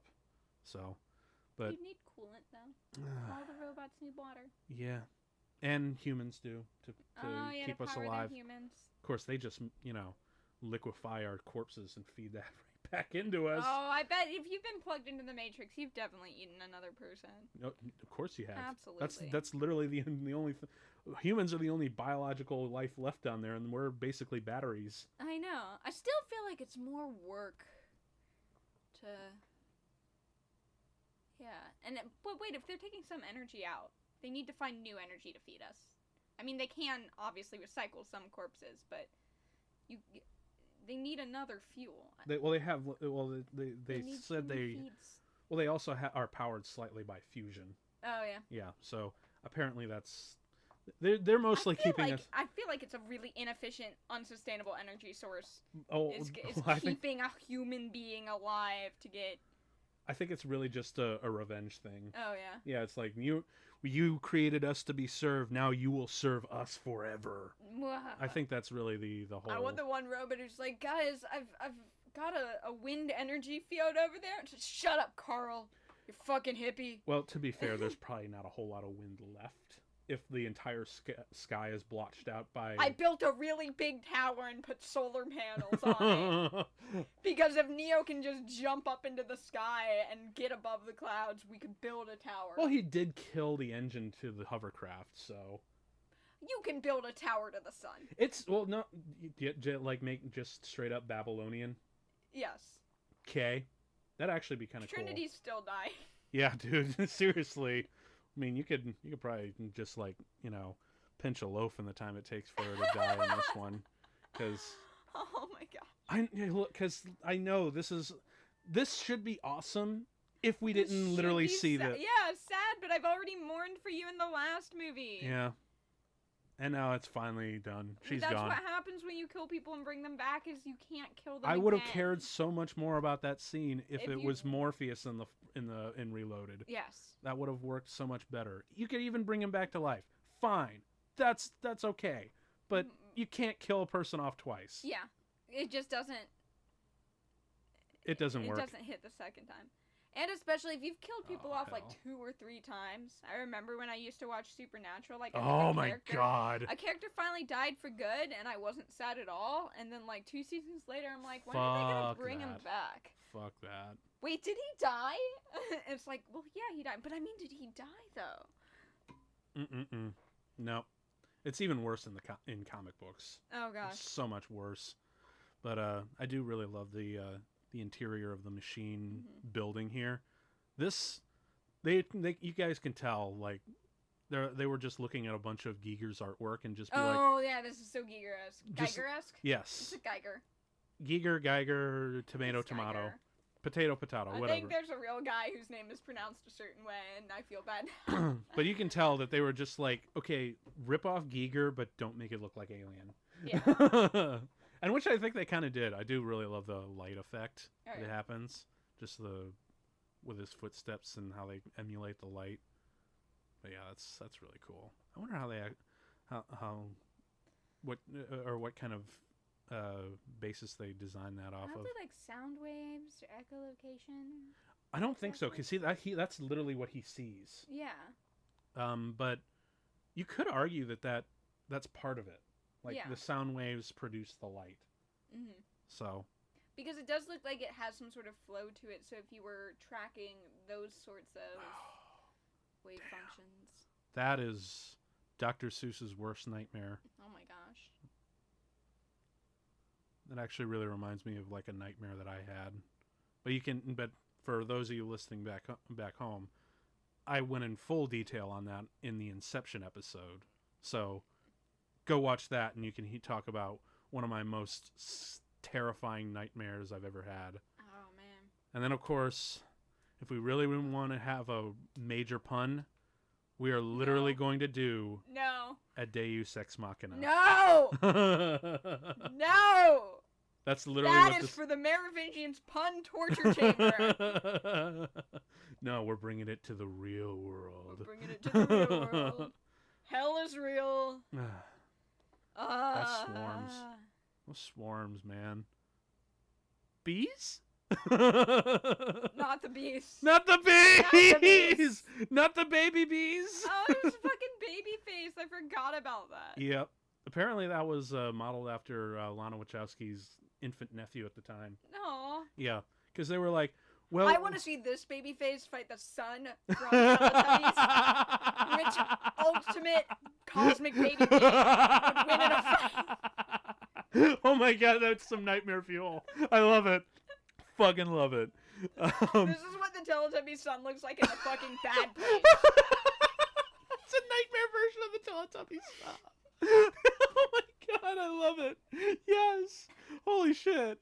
Oh my god, now Teletubbies makes so much more sense, and that just confirms that we're in the Matrix. Oh my gosh. Because only a machine can make something as terrifying as that, and then submit that to kids. You know? That machine's name is Simon Cowell. And why are you surprised? Oh shit! So the machines are standing down. This is where it all comes together. So Neo has found the Christ-like third option away from both Destiny and himself, where he just says against Smith. Yeah, which he's like, look, the Smith threatens not just you, not just us humans, but he threatens not only the Matrix, but he will soon spread through the city as he has through the Matrix. I have a link with him. I feel like I can beat him. And if you jack me into the Matrix, I get assimilated. You can send a deletion virus that will save everyone.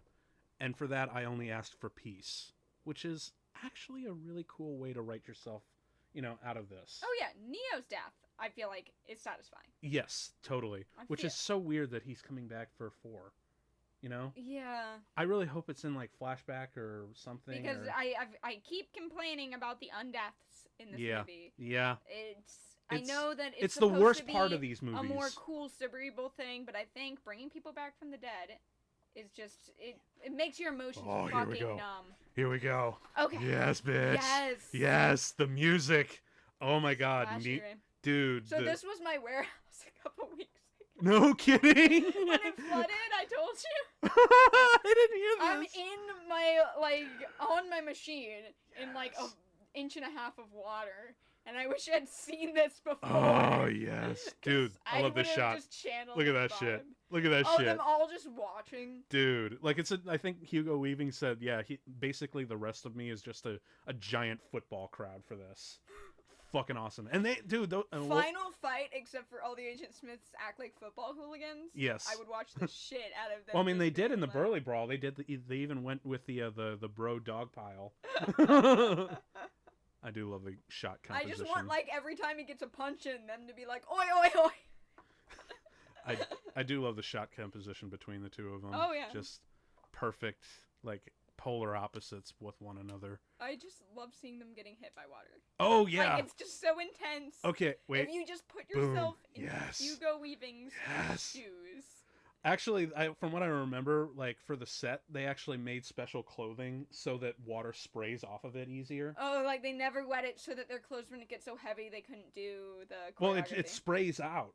The water sprays out when they get hit. And it shows so well when they finally collide. Boom! Look at this shit, dude. I love the fight. I love it. The rain, the music, the choreography, yes. Dude, yes. And I also love how, because they designed the spray, how they spray off, you can see their trails. I love that cut where they just show it from each side, so it's like they flipped, and it's kind of symbolically like Neo is Smith, Smith is Neo. Yes, it's all connected. And now we go full DBZ. Oh, wait, because Smith is empowered in the beginning because he gets a little bit of Neo in him. Yes. And Neo wins in the end because when he's assimilated, he gets a little bit of Smith in him. Yeah, right? yeah. It's all this weird, crazy mishmash. This is basically, worst soulmate ever. Well, this is just, basically them copulating. Jesus Christ.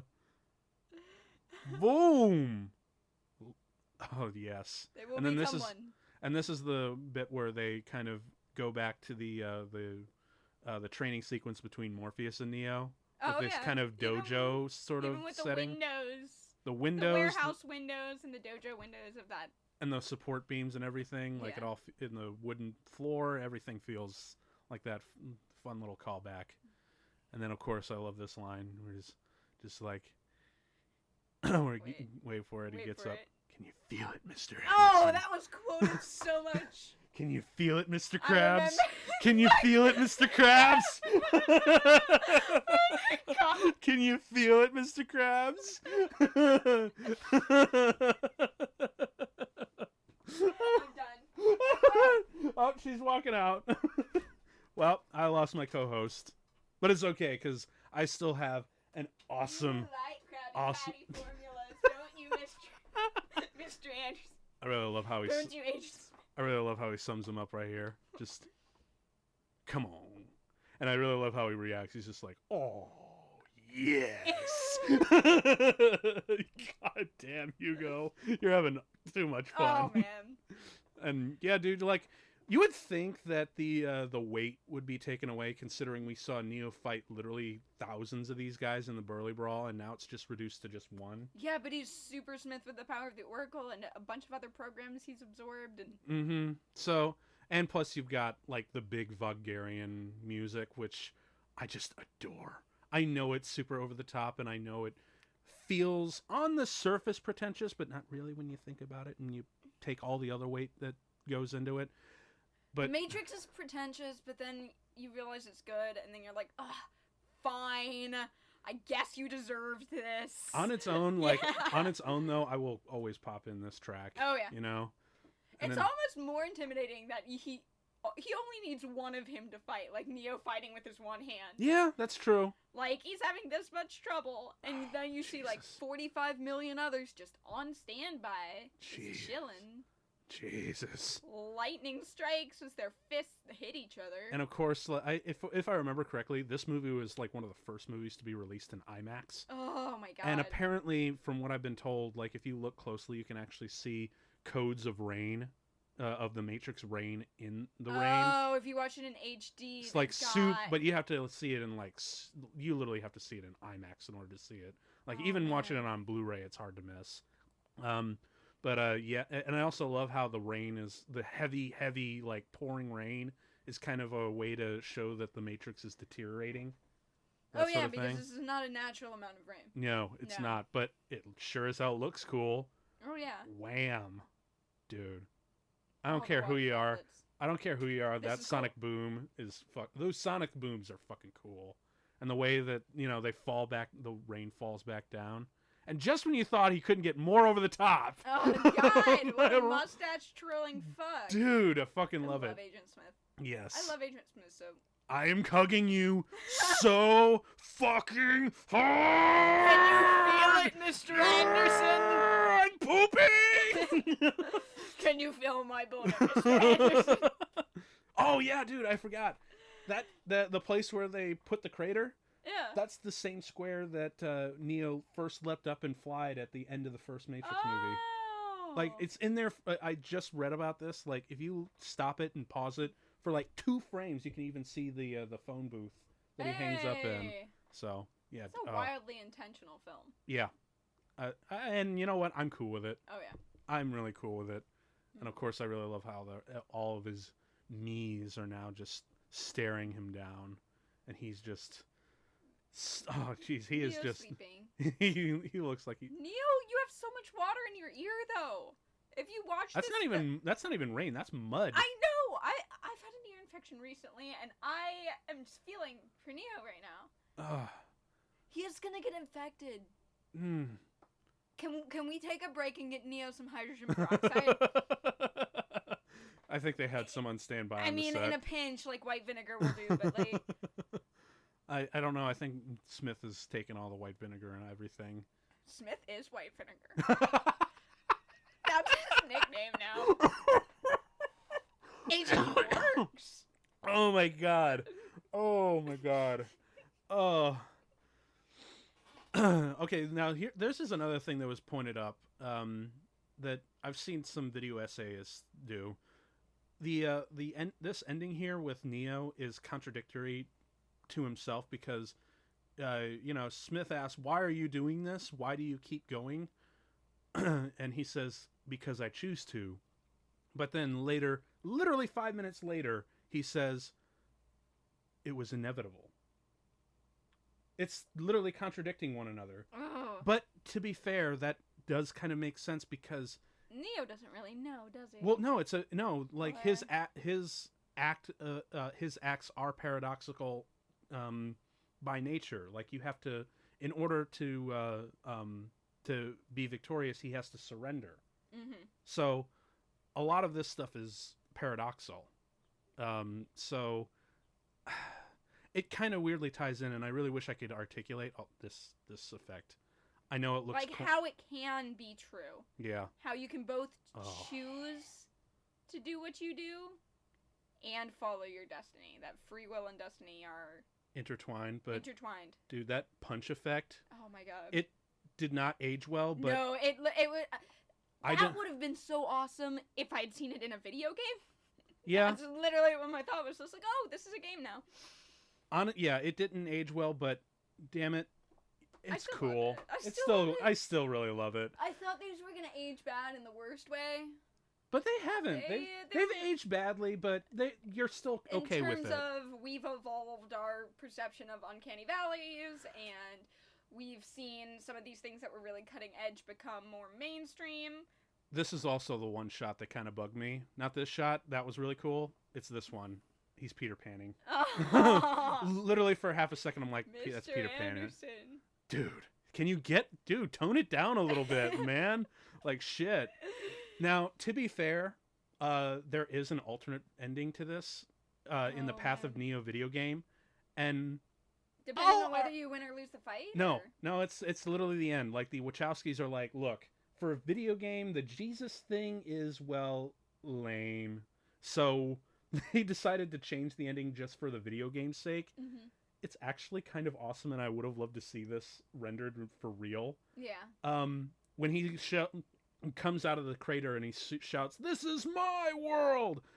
All the Smiths around him jump onto him, forming one gigantic monster mega Smith. Oh my god! He just like Voltrons with all the other Smiths to create a. No, it's like that first episode of Gravity Falls with the fucking gnomes. But the gnomes are Smiths. Yes. And they just want to marry Mabel. And the big boss battle becomes like a Hulk versus Galactus thing. It's amazing. So, honestly, that would be kind of cool here too. I'm not gonna lie, just to embrace the craziness of this. Oh my gosh! But yes, so this is the part where he's like, you were right. It was inevitable. Just a sitcom of like 5 Agent Smiths living together, just being Agent Smith in a house. Oh, like what? Just getting like into shenanigans. Like the downtime. Oh yeah. That'd be interesting. Like, what do they do in their free time? Do they sit on each other's shoulders in a giant trench coat to get movie tickets? I feel like they just stand around. Like, I like to imagine that Smith bickers with himself. So this is it, man. The big martyr moment where Neo is finally assimilated to Smith. But because of the whole, like, equilibrium and yin-yang, one cannot exist without the other. Oh, yeah. That's actually a really great way to tie in. Are Neo and Smith just like Raylo? At this point, I can't. The way you're articulating. I can't say that yet because Rise of Skywalker isn't yet. I'm joking, but I'm. I refuse to assess my full opinion of the sequel trilogy until it's over. That's just me. But of course the angel wings. The angel wings and the cross. I'm gonna die. Yeah, it's.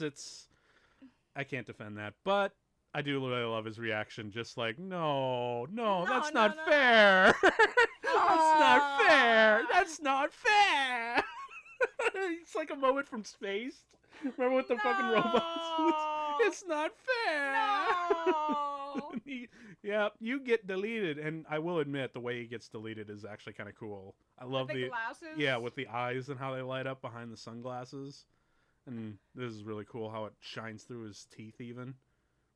And apparently, like, it's really hard to hear in the mix, but he has this like electronic scream that is actually something that you hear in the first Matrix when he's seemingly destroyed by Neo.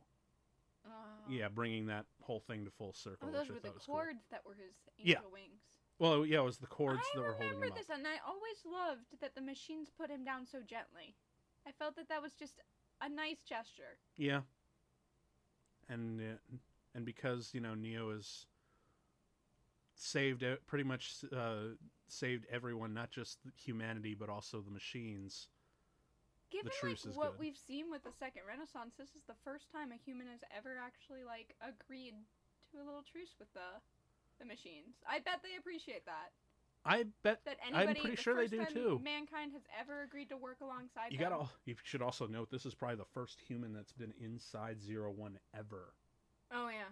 Because, I mean, it's unclear whether or not because they ship their products out to the humans in 01, but you don't know if any humans actually entered the city. Yeah. So for all we know, Neo might actually be the only human who's ever got to the machine city and lived to see it, albeit briefly. Oh yeah, and then it's just when people. I'm sorry, I just remembered when you beat the Path of Neo game. I shit you not, this scene where they play this scene over again, where he says, "Zion, the war is over," to Queen's "We Are the Champions." I shit you not. The Wachowskis put that over the footage in the video game, and I'm like, dude, thank you for acknowledging how stupid these movies can be. Like, they're the ones that, like, if you actually talk to the Wachowskis, like, look, these things, these movies might look like they're super deep and all that, and yeah, they kind of are, but at the end of the day, it's still entertainment. Yeah. You know? Yeah. So, we're cool with it. I was gonna say, if you ever ask yourself, like, oh, why did the machines keep their promise? Mm-hmm. It is probably because it's the first time a human has actually agreed to a truce with them. Yeah. They tried so hard. I do love that line. When Morpheus asks, "Is this real?" That's actually a really great. No, you can rest, Lawrence. But no, that's actually a really great moment because he was the one asking Neo, "What is real? What do you define as real?" Yeah. And now he's asking, in the moment of victory or in the moment where the war is over, he asks so heartfeltly and played beautifully by Lawrence Fishburne, "Is this real?" That's great. Like, see the tears behind his That's eyes. a great last line for Morpheus. I love it. And I have no idea what they do with Neo's body. Apparently, it's supposed to head to like a processing unit to get liquefied like everyone else, but who the hell knows, maybe. Really, because you're right. This is the first human inside the machine city. They have a respect for that, obviously. And it's also the first human that's actually reached out during the war that actually proposed a truce. Yeah. So maybe they'll give him a proper burial. Maybe they won't. Maybe they don't. I do know, in like the oh shit, the architect's back. I hope he doesn't start talking. He does, but very briefly, thankfully. It's really brief, thank God. You know what? It would have been great if, you know how the Oracle took a new form because of her sacrifice with Sati. If they let Will Ferrell be the architect. Yes, that would have been amazing. He's a great architect. Just for this last scene, like it's only a cameo. Will Ferrell at the end. And he just awkwardly walks out of frame in the most Will Ferrell way that he can. But no, apparently, like, the story continues in the Matrix Online, which is like a whole separate, like a. Is it an MMO? Yeah. Whoa, nice. Of course, it like stopped in like 2007 You can or find whatever. archival servers of MMOs sometimes. They've got a RuneScape 2007 server. Oh Where wow. They stuck the updates back where they were at the height of the game's popularity. Huh. So you can play like it's 2007. Sweet. And I do have an account there. Well, I do know the Matrix Online continues, but apparently halfway through the story, the truce is broken. Perpetuating the cycle back once more. Because you have to give a plot for your video game. Yeah, it's true, but I forget exactly where it goes out, but we can talk about that over the credits, because we got to acknowledge that this scene right here, well, first off, we get to see the warm side of the Oracle, which is very nice. And it's a rainbow, which is God's promise that he'll never flood Earth again. Tying back to the religion, although it's less of a rainbow, it's more like this is the first time we're seeing true, like, colors and blue sky and because greenery. It was all mechanical, it was all urban settings, but this is the first time we're seeing, like, nature and the sky and the beauty of nature and all that sort of things in the Matrix. And it's the only time, actually. We save it for literally the last shot right here. Like, all that's just. Does that mean the machines finally gave them a little nicer version of the Matrix? Or I think it's because they're like, well, you now know that this is a simulation. You can choose to stay here or go out. And we're gonna make it a nicer simulation because Neo showed that Probably. humans are not entirely. There's one good human. Yeah. Okay, there's Neo. We're chill with him. Mm-hmm. I'm so glad I watched Second Renaissance. Everybody needs just the Second Renaissance. Everything else is just like little candy. Yeah. I think. Yeah. But this one tells the whole backstory. It's really cool. It is really cool, especially the visuals that it evokes. Like, yeah. Everything from the Million Man March to Vietnam to the Holocaust to, like, I'm trying to think of some of the other stuff that they had. Like, they just Tank Man from 1989. Like, all these really great turn of the century imagery to put on there. But yeah, Second Renaissance I'm always really fascinated with. Oh yeah. And I really wish that, I kind of hope that, because I'm really sad that Keanu Reeves and Carrie Ann Moss are confirmed, because that just means it's going to be either post Renaissance, because I want to see the Matrix movies do like a movie on the second Renaissance, but like a feature epic. Yeah. You know, I want to see because that. that's the thing with multimedia is knowing that certain mediums just aren't for everybody. Usually when I see an adaptation of maybe a comic book into film or a comic book into animation, I'm not excited sometimes, especially with the latter, to see what new things they'll add to it, but more to say, yep. Oh, I'm so glad that people who would never pick up a comic book are going to see this because they'll watch a cartoon but not read a comic. So I think that it being an extra in an animated film, if they put that to the big screen, there'd be more people willing to watch it, and it's a super cool story. Yeah, it really is. Although, to be fair, warned, it's got really disturbing imagery. Oh, really disturbing, yeah. Like, really. Like, that shit just gave me so many nightmares, especially the second half where humanity's being enslaved.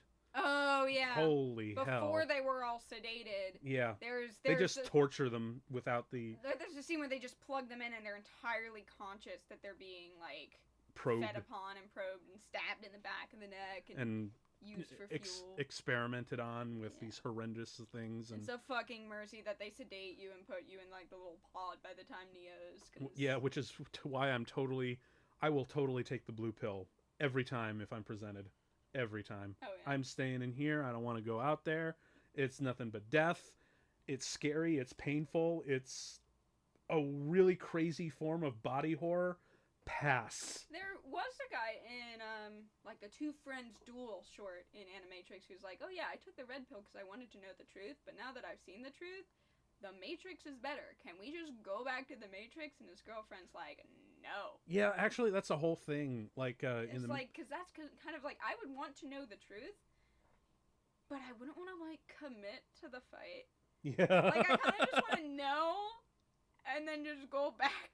Well, like, if you're one of those... We are cowards, listeners. We would not fight the machine. See, if I was presented with the choice, like, okay, if I'm one of those red pills with the splinter in the mind...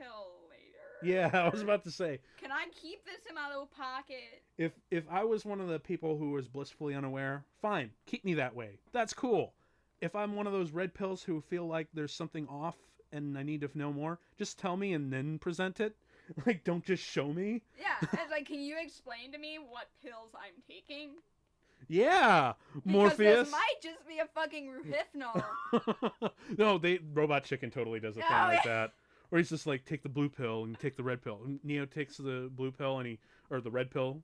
He goes under and then, or he's like, you take the red pill. I show you how deep the rabbit hole really goes. Is the rabbit hole his hole? I was about to say, he takes the red pill, passes out, and then Morpheus turns him over, pulls his pants down, and looks up his ass and he says, oh, hi, rabbit hole.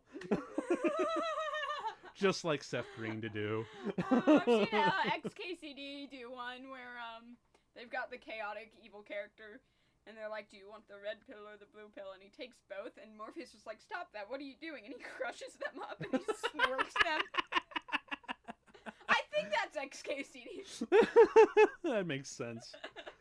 But yeah, man, how did the not only this one, but the whole trilogy hold up?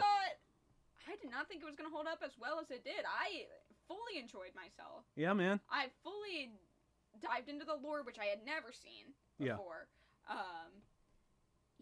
Yeah. I think it still works, with the exception of a few VFX in 2019. And not to mention the cool. story pacings and whatnot.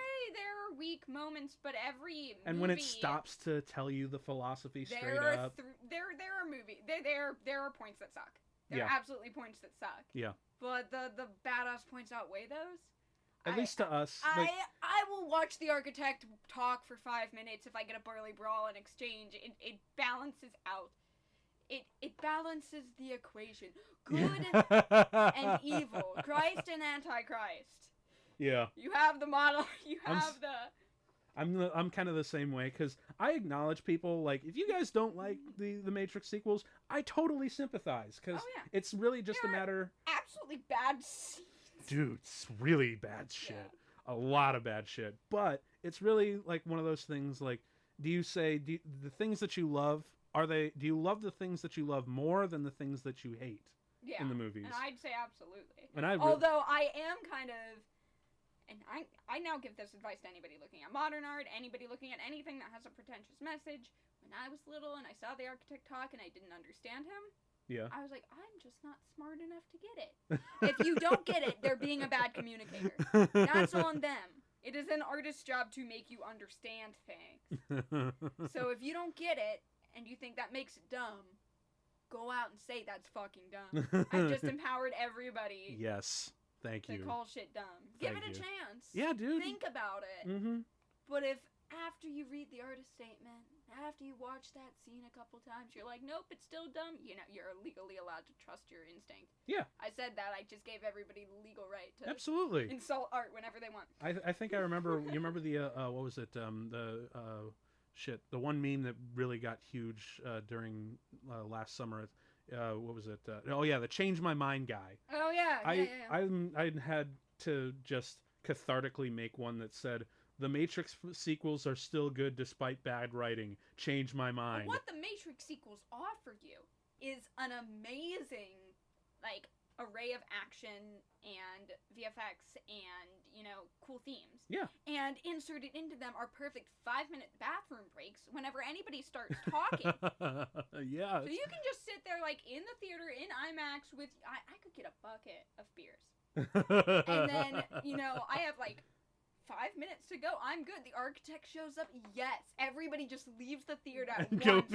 It's like the intermission for a Broadway show, where somehow the line is longer than the intermission, and you're missing the first half of Thomas Jefferson's song. Of course, thankfully, that's, you know, for people who've seen the movie, because obviously that's like a big, you know, plot reveal and whatnot. Oh yeah. But they have an app for that now. They have an app that tells you which scenes of the movie are the best to go to the bathroom during. Yeah, I've heard about those. That was really big when Avengers Endgame came out. Yeah. Because apparently people can't sit down for 3 hours. I can. It's because really... And it's because your giant body has a giant bladder. Well, it's not just that, but a lot of people are like, oh, my attention span can't hold me for that long. No. I'm not talking for attention span. I'm talking when I go to a theater, I either want like a soda or a beer or something with me. Mm-hmm. And sometimes I go to movies and I'm like, I can't focus on this very important scene because I need to piss so bad. Mm-hmm.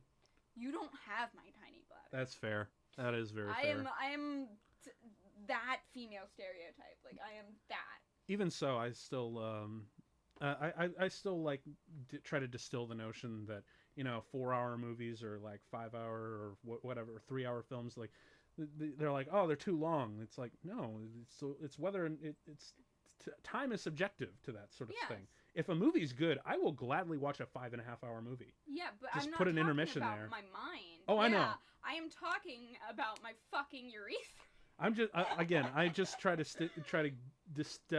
dispel that notion that movies have to be like 90 minutes to 2.5 hours. Like 3-hour movies are uncommon and rare and unforeseen. Like, no, they shouldn't be. No. And same thing with like music. One of my favorite songs is less than 2 minutes long. One of my favorite songs is more than 18-minute songs. So yeah, the idea that they have to be all this cut 90 minutes.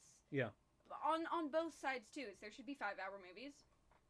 There should be 20-minute movies. Mm-hmm. And a short film shouldn't feel like it should have to pad it. Actually, technically, it has to be 60 minutes or more. Yeah, to qualify as a feature film, this is an actual thing. You have to be longer than 60 minutes. This has been established since like the 20s, really, in order to be a feature film. But that does not make you a lesser medium.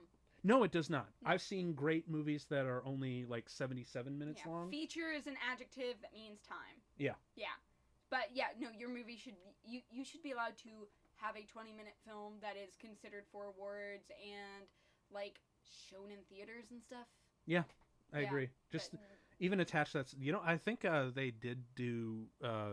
They attached certain movies to the Animatrix beforehand. Like they'll show one of the shorts and then play the movie afterwards. I think Warner Brothers did that for a number of films over the summer.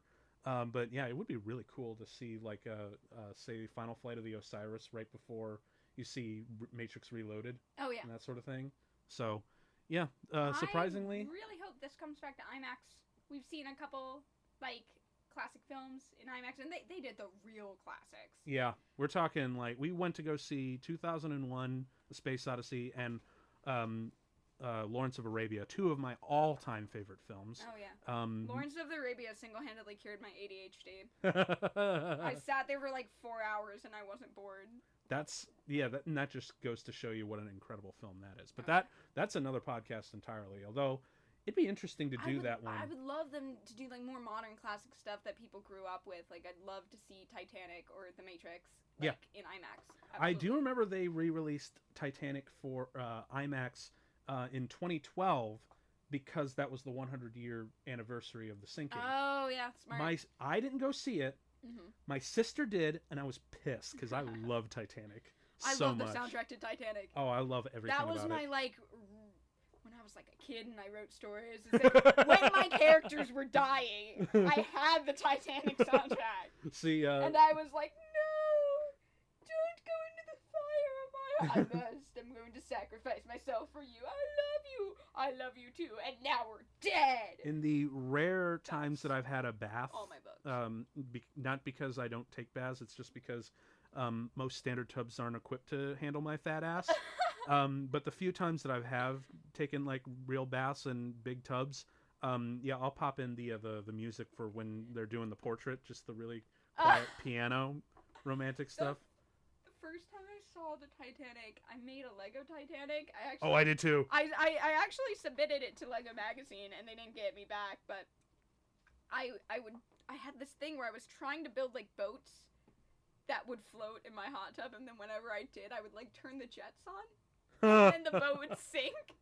Oh my god, dude. And that's what I would do is I'd put my little passengers in there. I made a little Jack and Rose, even though they just had like Hermione hair, whatever. Oh my god, we just drowned them. So I think we might have to do in the future. Maybe we might have to, because that's gonna be a really long episode, but I don't care. And besides, it'll be a lot more pleasant than my last 3.5 hour episode. That was Batman v Superman. And you'll get to see a first class girl drink. That is very true. Both on the screen and in the studio. What's up, right? Hey! So, I think the final thoughts on Revolutions is, man, I still love these movies, despite bad writing. Like, that's just me in a nutshell. If you're above cringe culture, you will like The Matrix. Yeah, and I remain fans. I'm a big fan. Oh yeah. Not just The Matrix, the movies, but I also love all the shorts. I still kind of love the video games. I really want to pop them in now. But yeah, so I think later on, maybe say after Christmas, we should just, for funsies, we'll do a Let's Play of Enter the Matrix and Path of Neo. And we probably won't do it here for the show, because this is all just movies. It doesn't deserve to be properly edited, but maybe we go Facebook Live or something. Or I was just thinking we can do that as a separate separate entity but we put it on the Facebook page for everyone to watch and see, and of course on our YouTube page, because we need more viewers there, and maybe a Let's Play will actually get some viewers in. So if we scream really, really loud and I wear a low-cut shirt. And we both have to wear sunglasses the entire time. Oh my god, I need to sunglasses. That would be awesome.